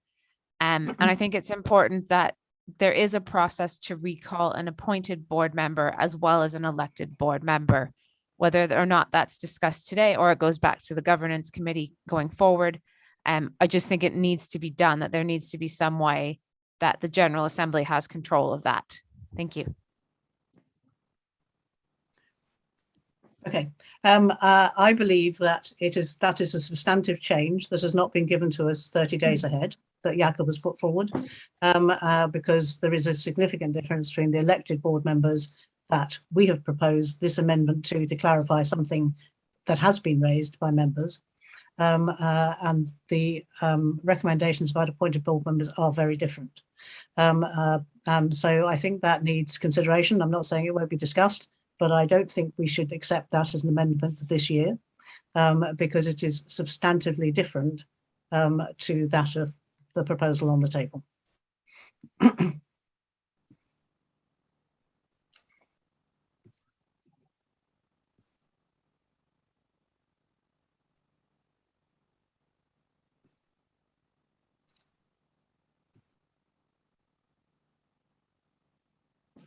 Okay, any other comments? Okay, sorry, I've forgotten Paul's, where were we with Paul's comment, where he had asked for this to be separated out. Sorry, Paul. Just one thing to add to what Jakob said about removing the word elected. Mm-hmm. As long as somebody's elected and removed from the board, he or she can be appointed like 2 days later on. And with it, from that time, we don't have any control on that. Because he or she was appointed and not elected. So I think that was the proposed change in Jacob's mind. Okay. I appreciate the change. I appreciate the question. I have no problem about saying that we can discuss it next year, but it is not the proposal on the table, and it is a substantive amendment at this moment in time, and I don't believe we can take that. It's not a friendly amendment, it's a substantive amendment, and we have not been given advance notice, which you were required to give us by 30 days before the GA. And I would say this may have ramifications with New York nonprofit law. I don't know New York nonprofit law well enough to say that this would not violate it if we're not allowing the body that elects the position to be removed by that same body. So we would have to take legal opinion on it, and therefore it's not an appropriate amendment for us to vote on this year. So can I go back to the reason we've got this on the table in the first place this year is because we weren't clear with what we voted on last year, and we were asked to put on the table a clarification, which is what we're trying to do now. So let's focus on one part of it, which is clarifying what we already have in place. And that's whether the amendment we have as a suggestion is 1/3 majority or 2/3 majority. I'm happy to say that we will come back through the governance committee or the board to look at the legal ramifications of the other proposal about appointed board members. But we can't take that amendment today. And it's not appropriate for us to do so. And the reason that this was pulled out of the block vote was simply the 2/3 versus simple majority. Yep. Simple majority. Yeah. Polls. Yeah. I didn't mean for this to be such a big discussion, and I wasn't aware of the rationale behind the 2/3 versus a half. This is one thing that we did not discuss with Sally, and so I'm quite happy to remove my to go with the 2/3. You know, and if there's a discussion further along the line about appointed versus elected and stuff like that, we can rework it. So just in order to You're withdrawing your amendment. Yes, I Okay. just to make it a little bit simpler. Okay. Okay, thank you very much. And Sally will note the question, the second question for next year. Okay, Sally, is that all on 6C? Yep, that's time for a vote then, and 2 more votes. So we've agreed we're keeping it at 2/3. Yes, we're keeping it at 2/3 and going for a straight vote. Okay. And I see, Jakob, you might have your hand up again, or maybe still. Sorry. Yes, I just have a quick question with regards to who is actually considered an elected board member, because we have that is listed in the Constitution. Yeah, because we have actually elected board members elected by several different bodies. So we have board members that are elected by the Athletes Commission. We have board members that are elected by the General Assembly. So this might need further clarification if we put it in this also over the course of the next year. As it stands at this moment, it relates to the list of posts that are in the current Constitution that are elected by the General Assembly. The General Assembly does not currently, nor will it in the future, after our policy vote earlier, be electing the Athletes Commission. The Athletes Commission themselves elect the Athletes Commission representatives on the board. So it is the list of posts that are in the Constitution currently, which includes the new Director of Diversity and Inclusion, which is another elected post. Yes, so the thing is that the wording says technically the Athletes Commission representatives would also be elected members of the board. So technically not by the General Assembly, but they are elected by another body. So that potentially needs some clarification if we want to say that it's only the body that has voted these people into their office, that they should be able to vote them out again. Then this might need clarification, because otherwise there could be a misunderstanding in the wording. So I think what Jakob is saying that if I would anticipate this will be a friendly amendment is where the board wishes to recommend termination of a GA elected board member, a rationale for that recommendation will be Yep, made. that's fine. That's fine. Yep. Thanks, Jacob. Can you include that? Yep. Easily in the wording? Yep. Thank you. Thank you very much. Thanks.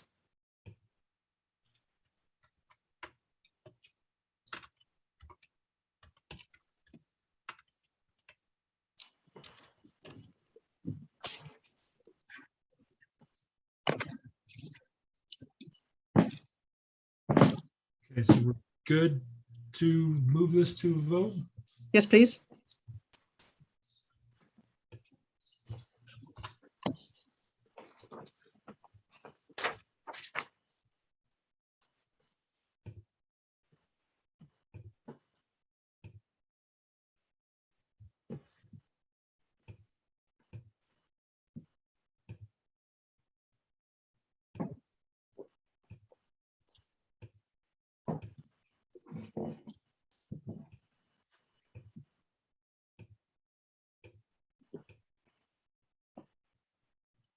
Okay, this will be going out 47 after the hour. And then when you have a minute, you could give us the previous results of the previous vote. Finance. Results. Okay.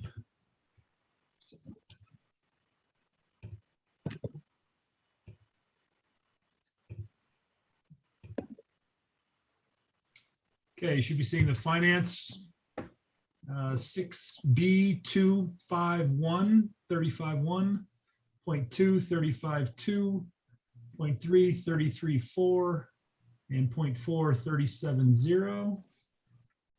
Vote by vote. Point 1.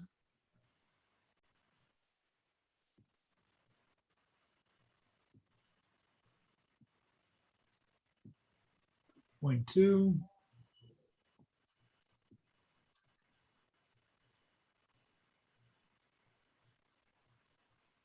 Point 3.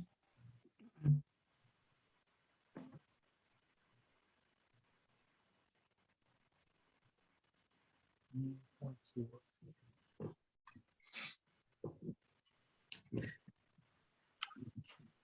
Thank you, Eric. And technically for the minutes, please can we record that 2 of those are amendments, not motions, that have been passed. Yep. Because they state motions there. So whoever's doing the minutes, we need to record that they were amendments and the original motion was never voted on. Otherwise, we might get confused. Correct. Okay, so the next one is currently running. 5% of the vote has been submitted.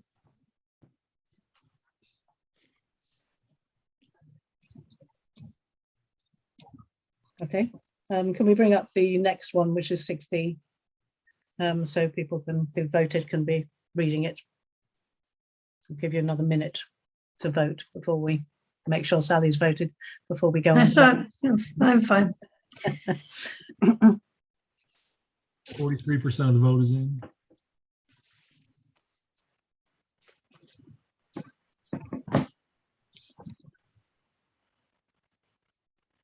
Sally, before you start this one, perhaps you could explain again, these are block votes rather than separated out ones, because I know you said that Eric said it at the beginning, but it would be helpful to remind people.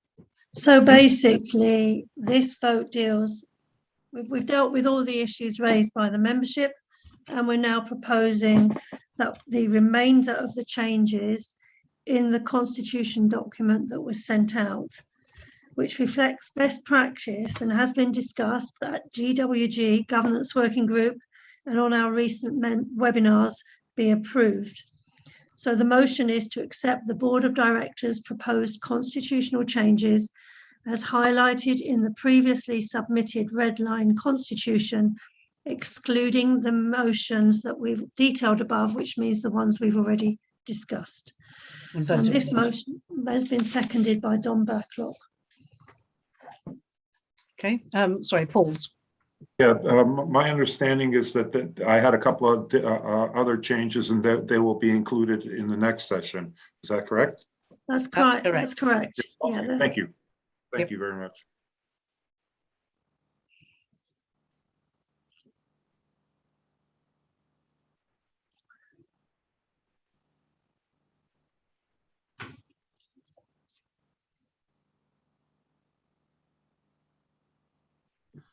Okay, I'm not seeing any other questions. Sally, would you like to go on to the second part of 6D? Eric, haven't we got this as a vote now? Or are we doing this both is part of together? No, yeah, We've these are got both together. together as 6D. Both together as 6D. Okay, thank you. Okay, so the final vote, I'm sure you'll be delighted to hear. That was the is final that- vote of We your got to go back to Don. No, we've still got to go back to the rules process. Oh, yeah, well, I mean, on the constitution and bylaws, sorry to clarify. Nearly there. So the final vote in this section then is on the proposed changes to the World Lacrosse bylaws, which will again help the boards to become more efficient and effective in their working practices and are in line with best practice in other international federations. So the proposal is to accept the Board of Directors' proposed bylaw changes as highlighted in the previously submitted red line bylaws. There were no bylaws were raised for the membership for discussion, and this proposal is also seconded by Don Blacklock. Okay, any questions? Not seeing any hands raised, Eric, so could we go to the vote, please, on that?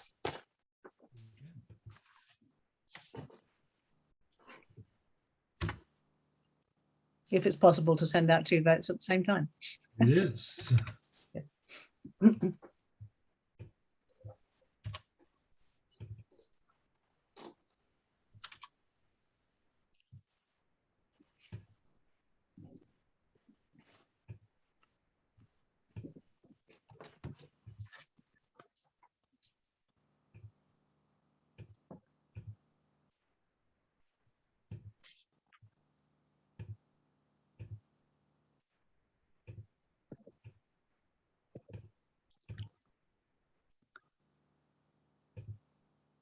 Okay, this one will go out at 53 past the hour. Go back to this one should be ending momentarily. I've got 83% of the vote in.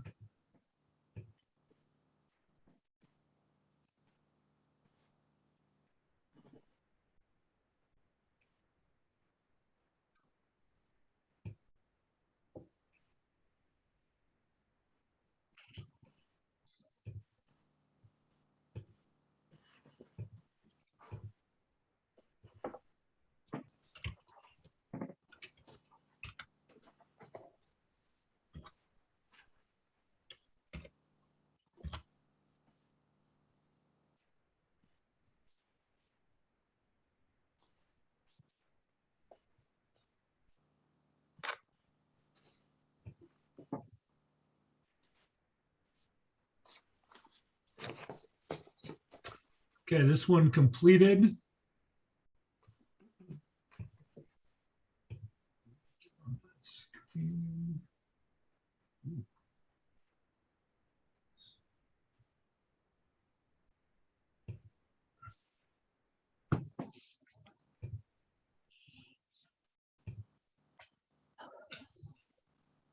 Okay, you should be seeing this. 6.6C251 required 2/3 to vote, and it passes with exactly 2/3 of the vote, 20 out of 30 submitted. And 6C252 passes 27-3, or 90% of the vote. Vote by vote.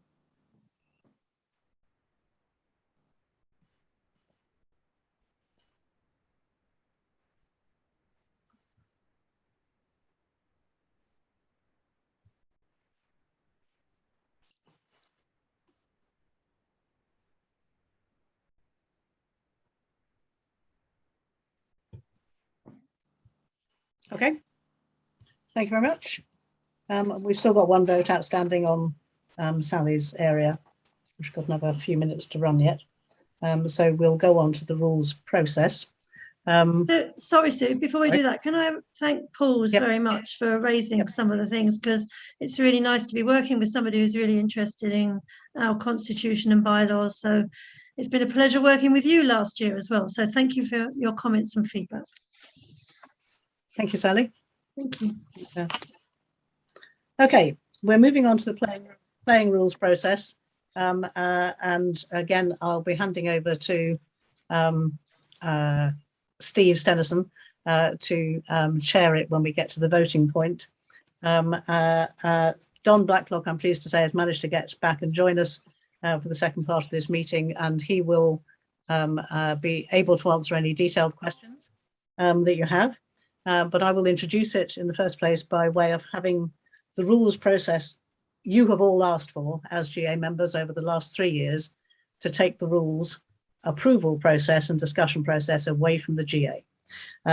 We looked at every which way, the group of people. We had people from 3 different federations present. We looked at multiple ways of doing it, and we went through this in a webinar on Thursday.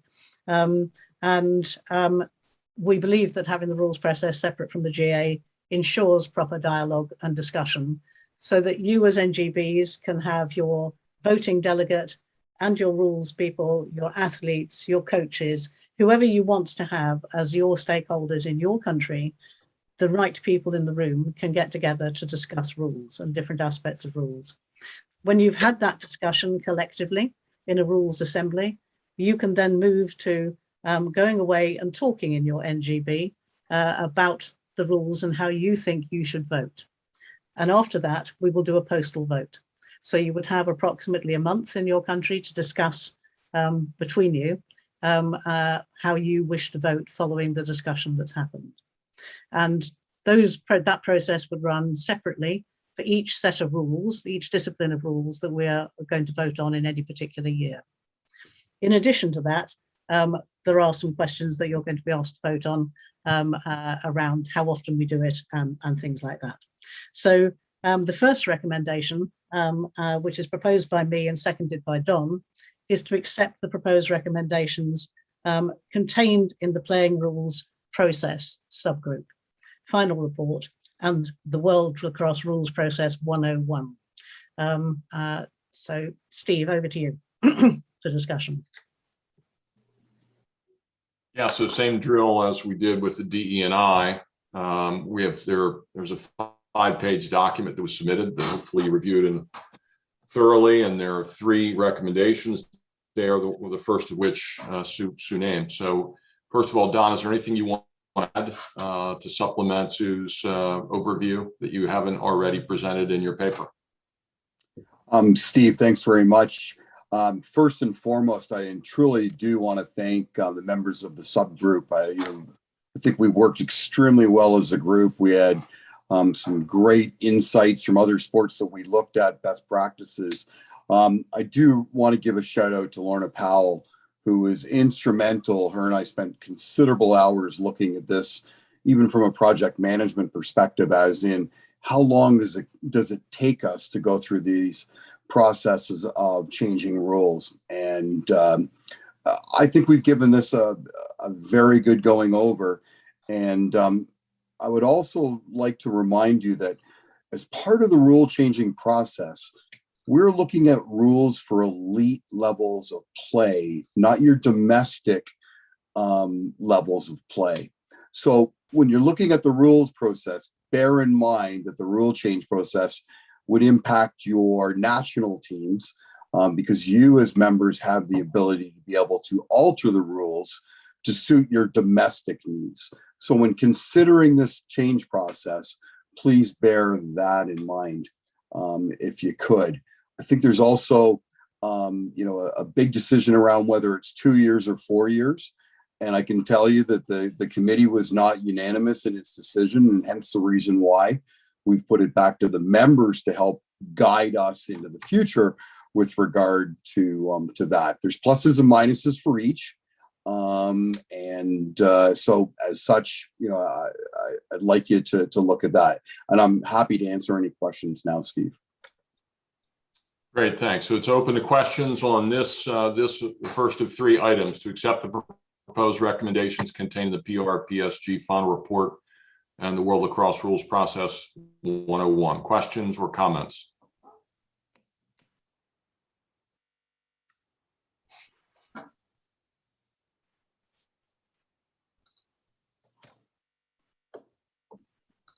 I see none. I don't see any in the chat. So let's go to the next, if we could. Okay, the second one, again, following feedback and presentation, and as Don has just said, we couldn't come to a rationale as to whether in our subgroup or in governance working group as to whether it should be 2 years or 4 years. There are arguments on both sides. I would say that Don, as our chair of technical director, is very much of the view that it should be 2 years still at this stage, and that, as we noted, some rules relating to safety equipment modification or new disciplines may need to happen even more often. So, for example, with the sixes, we said last year at the GA that we were going to allow further rules changes this year, within 1 year, because it's a new discipline. So that may happen again, depending. We've got women's box possibly coming up in the future, which may require some separate rules. So similar things. The RA, so there's a question in the chat from Anne Carpinetti. What does RA stand for? It stands for Rules Assembly.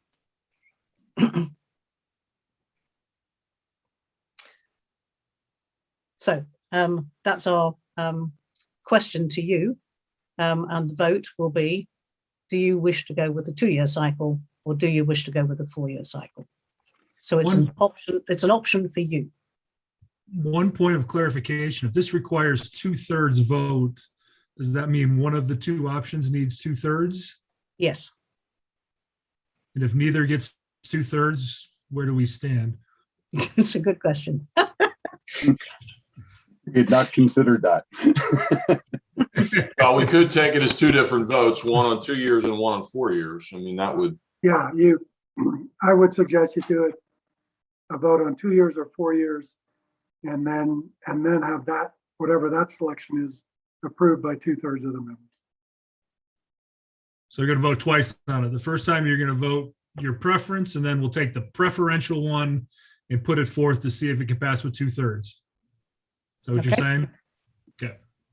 I'll add one more vote. Well, we'll go, but I'll add another one after the fact. While you're doing that, does anybody, sorry, Steve?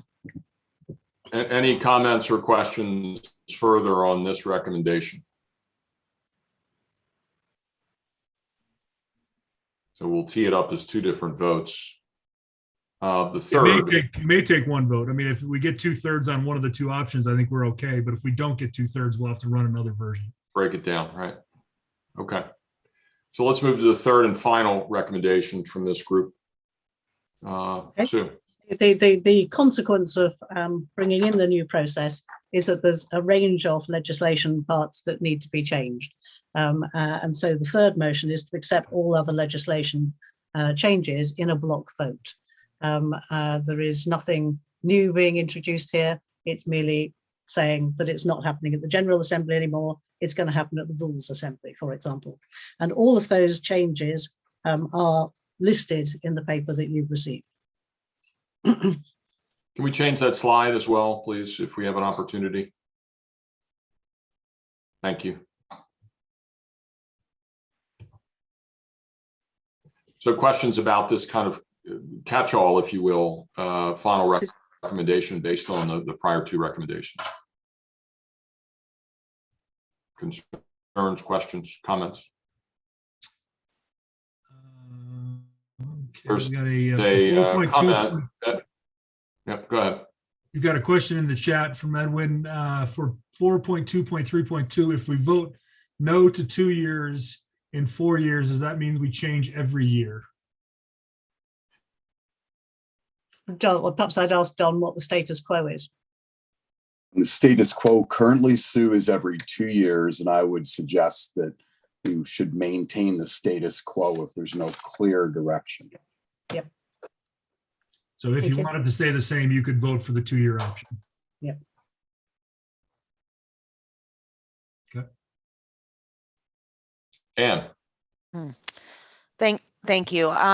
So regardless of 2 or 4 years, the policy still is immediately after approval of rules, they take effect like right away, right? It wouldn't be any different regardless of 2 or 4 years? Don, I'd need to refer you to that one. Yeah, that would be correct. And once the members approve a rule change, they are in effect. It'll take some time for the rule book to be published, but the list of rules that are passed can be published. so I think it's noted in the paper, just to clarify, Don and Sue, that the timing of the rules assembly would need to be determined relative to competitions, right? You would determine the appropriate time that would give folks enough of an opportunity to institute, to prepare for those new rule changes in competition. You're right, Steve. And of course, one of our challenges is that our competitions aren't necessarily all aligned in one particular quarter of the year.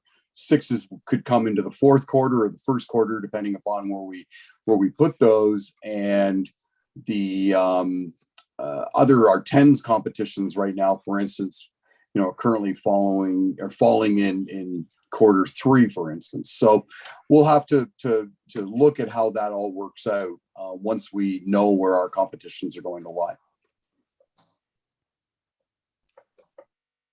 So that's a good question. Thanks, Edwin. Any other questions or clarifications required before we move forward with this third and final vote?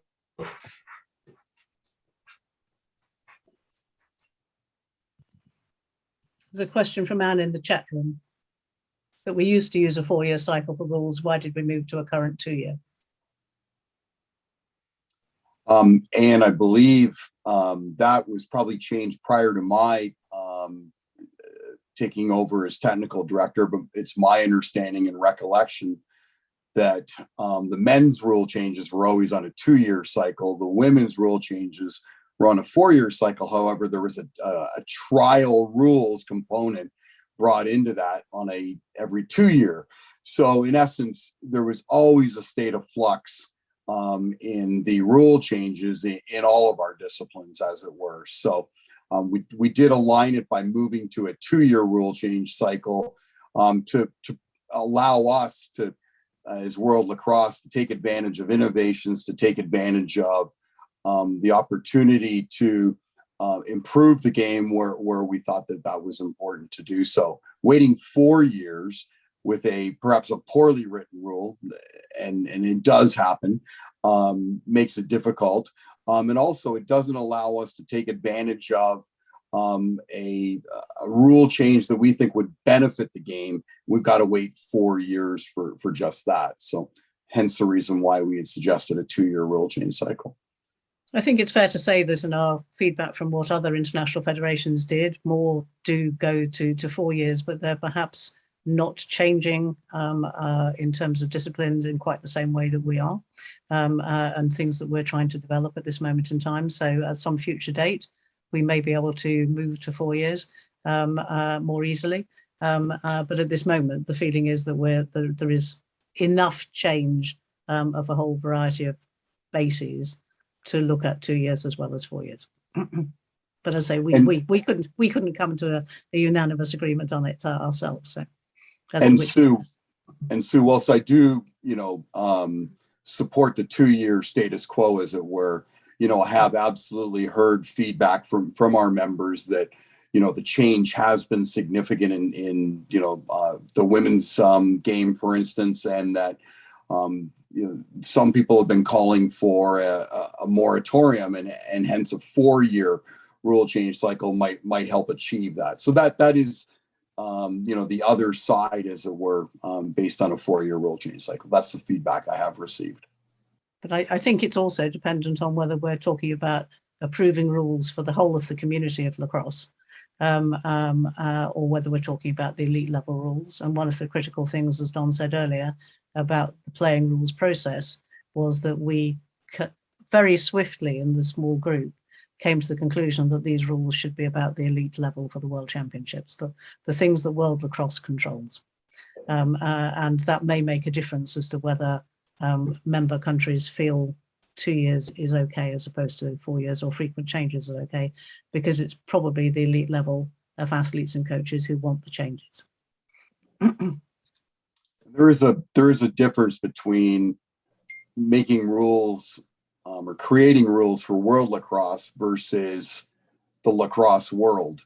And by doing that, we're trying to be everything to everybody. So that's where the difficulty lays.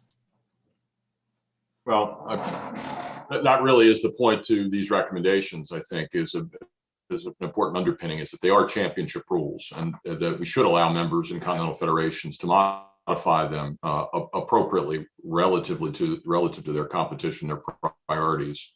Any other final questions related to this before we send it out for a vote and Sue closes this GA session? I think there was just one other thing that came up from the webinar the other day that we should report, which is Don, about the qualifiers and the fact that we could, if we go to 4 years, have the qualifiers out of alignment with the world events in terms of what rules are played. Would you like to say something about that? Yeah, and I tell you, Lorna and I spent considerable hours trying to align, where we start the rule change process and how does it align with continental qualifying events versus world championship events. And I would say that even in the 2-year cycle, that can also be difficult to achieve.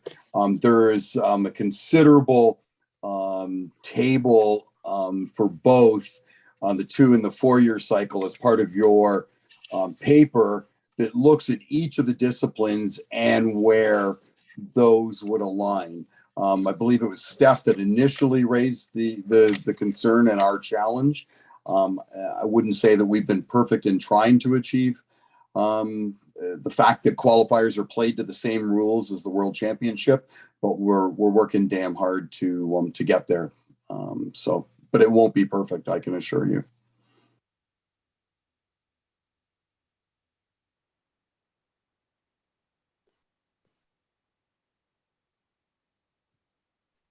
So let's close discussion and Eric, tee up the vote if you would. Okay.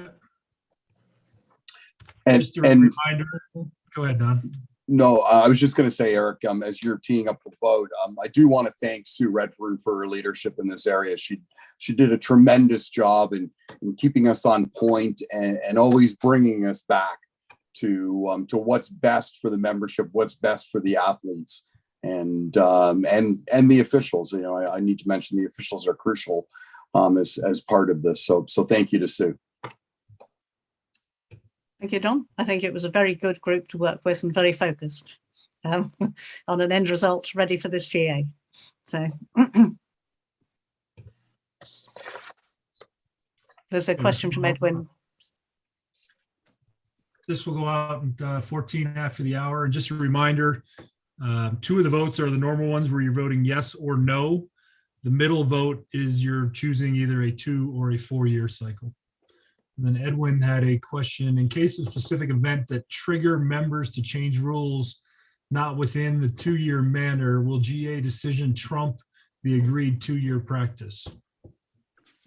I guess my question, Eric, is back to Edwin. Are these World Lacrosse run events, or are these national governing body run events, and then they're going to choose which rule set that they wish to utilize for their national governing body? He said event? national. He said national. Right. So it would be up to the national governing body to determine the rules that would be in effect for that particular event.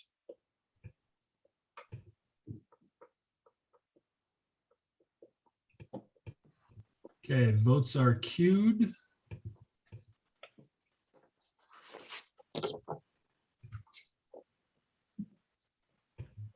And just keep in mind that if this doesn't get 2/3 on either one of the options, we would add one more vote quickly before we adjourn for the day. Okay, the email's been sent. Yep.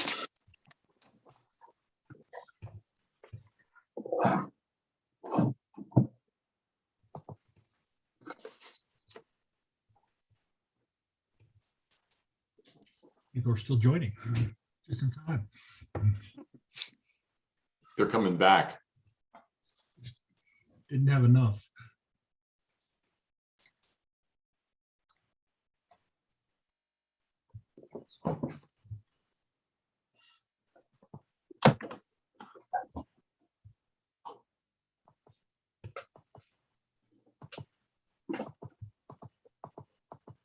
Okay, we've got 48% of the vote in.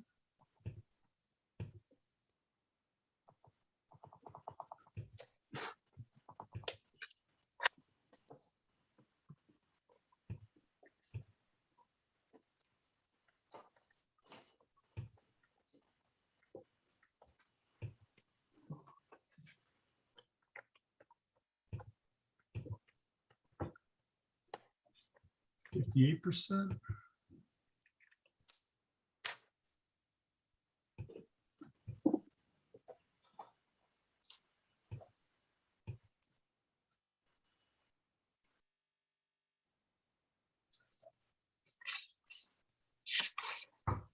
It's looking like we'll have a clear majority on 4.2.3.2, so this will likely be our last vote.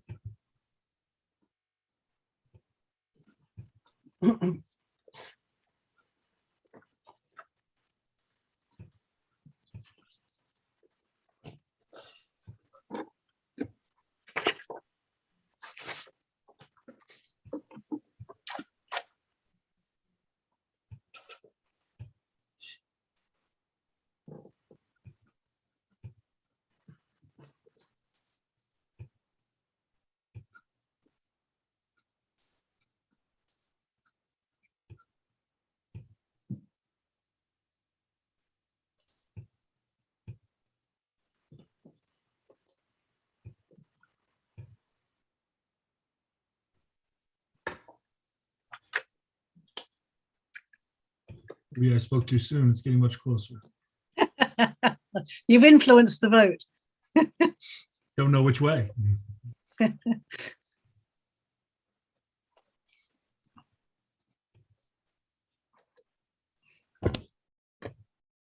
So long as we don't have a hanging Chad, Eric, we're probably okay.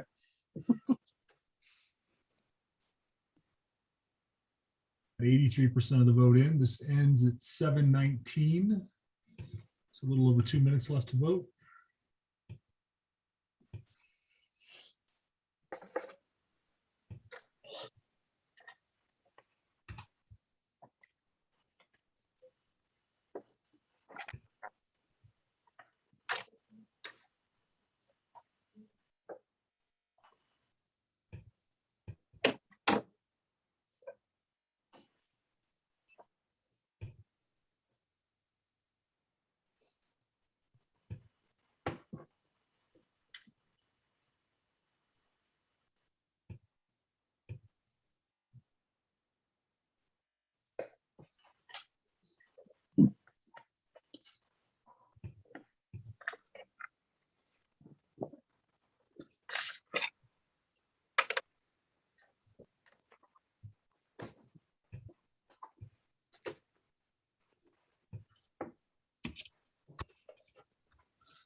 Ending momentarily.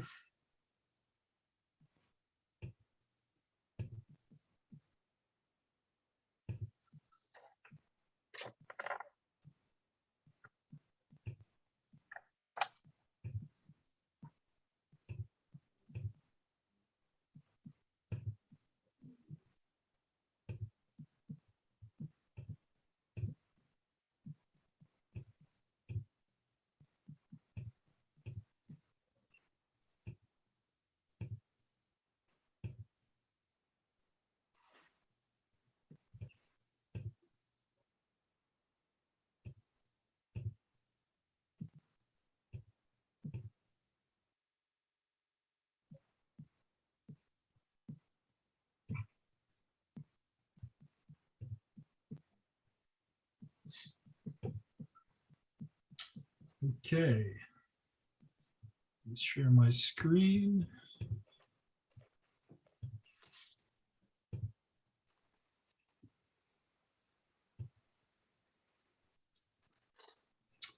Now 4.2.3.1 passes 35-0 by a narrow margin. We passed the 2-year cycle on both the initial vote and the 2/3 vote with 68.6% of the vote, and 4.2.3.3 passes at 33-1 for 97.1 of the vote. Vote by vote review.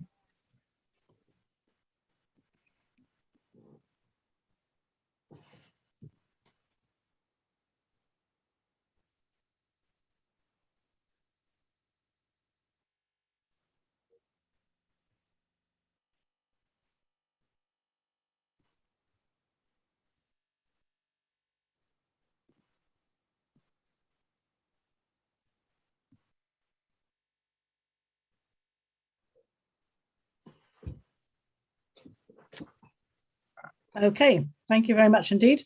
Eric, I think that concludes your review of all votes. Am I right? We've had the feedback on all of them now. That's all our elections complete. Just wanted to double check before we moved on. So thank you very much, Steve, for chairing both of my sessions where I was presenting. And thank you very much to Don, but also to the whole of the subgroup for the rules work that's been done. And finally, just to conclude the end of today, I'd like to pay particular thanks to Eric for the huge amount of work that he's done in supporting Sally to get us through the legislation. It's been a huge amount of meetings and work and emails going on to get to this point in election body as well. And thank you to Sally. So, and thank you very much to all of you for your patience, for being here, participating, and we look forward to seeing you again at the end of October. Okay, thank you very much indeed. Sue, there's a question in the chat. Sorry? Sorry, there was a question from Nikki about whether we voted 2 or 4 years, but Eric's answered it. So, okay. Okay, and there's a final thank you from Cats to everybody on the World Crossing board and executive staff. A lot of work to pull this off, and it's appreciated. So, thank you all very much. And thank you, everybody. Good night. Oh, good night for Europe, anyway. Okay. Good night, good morning, good day. Thank you all.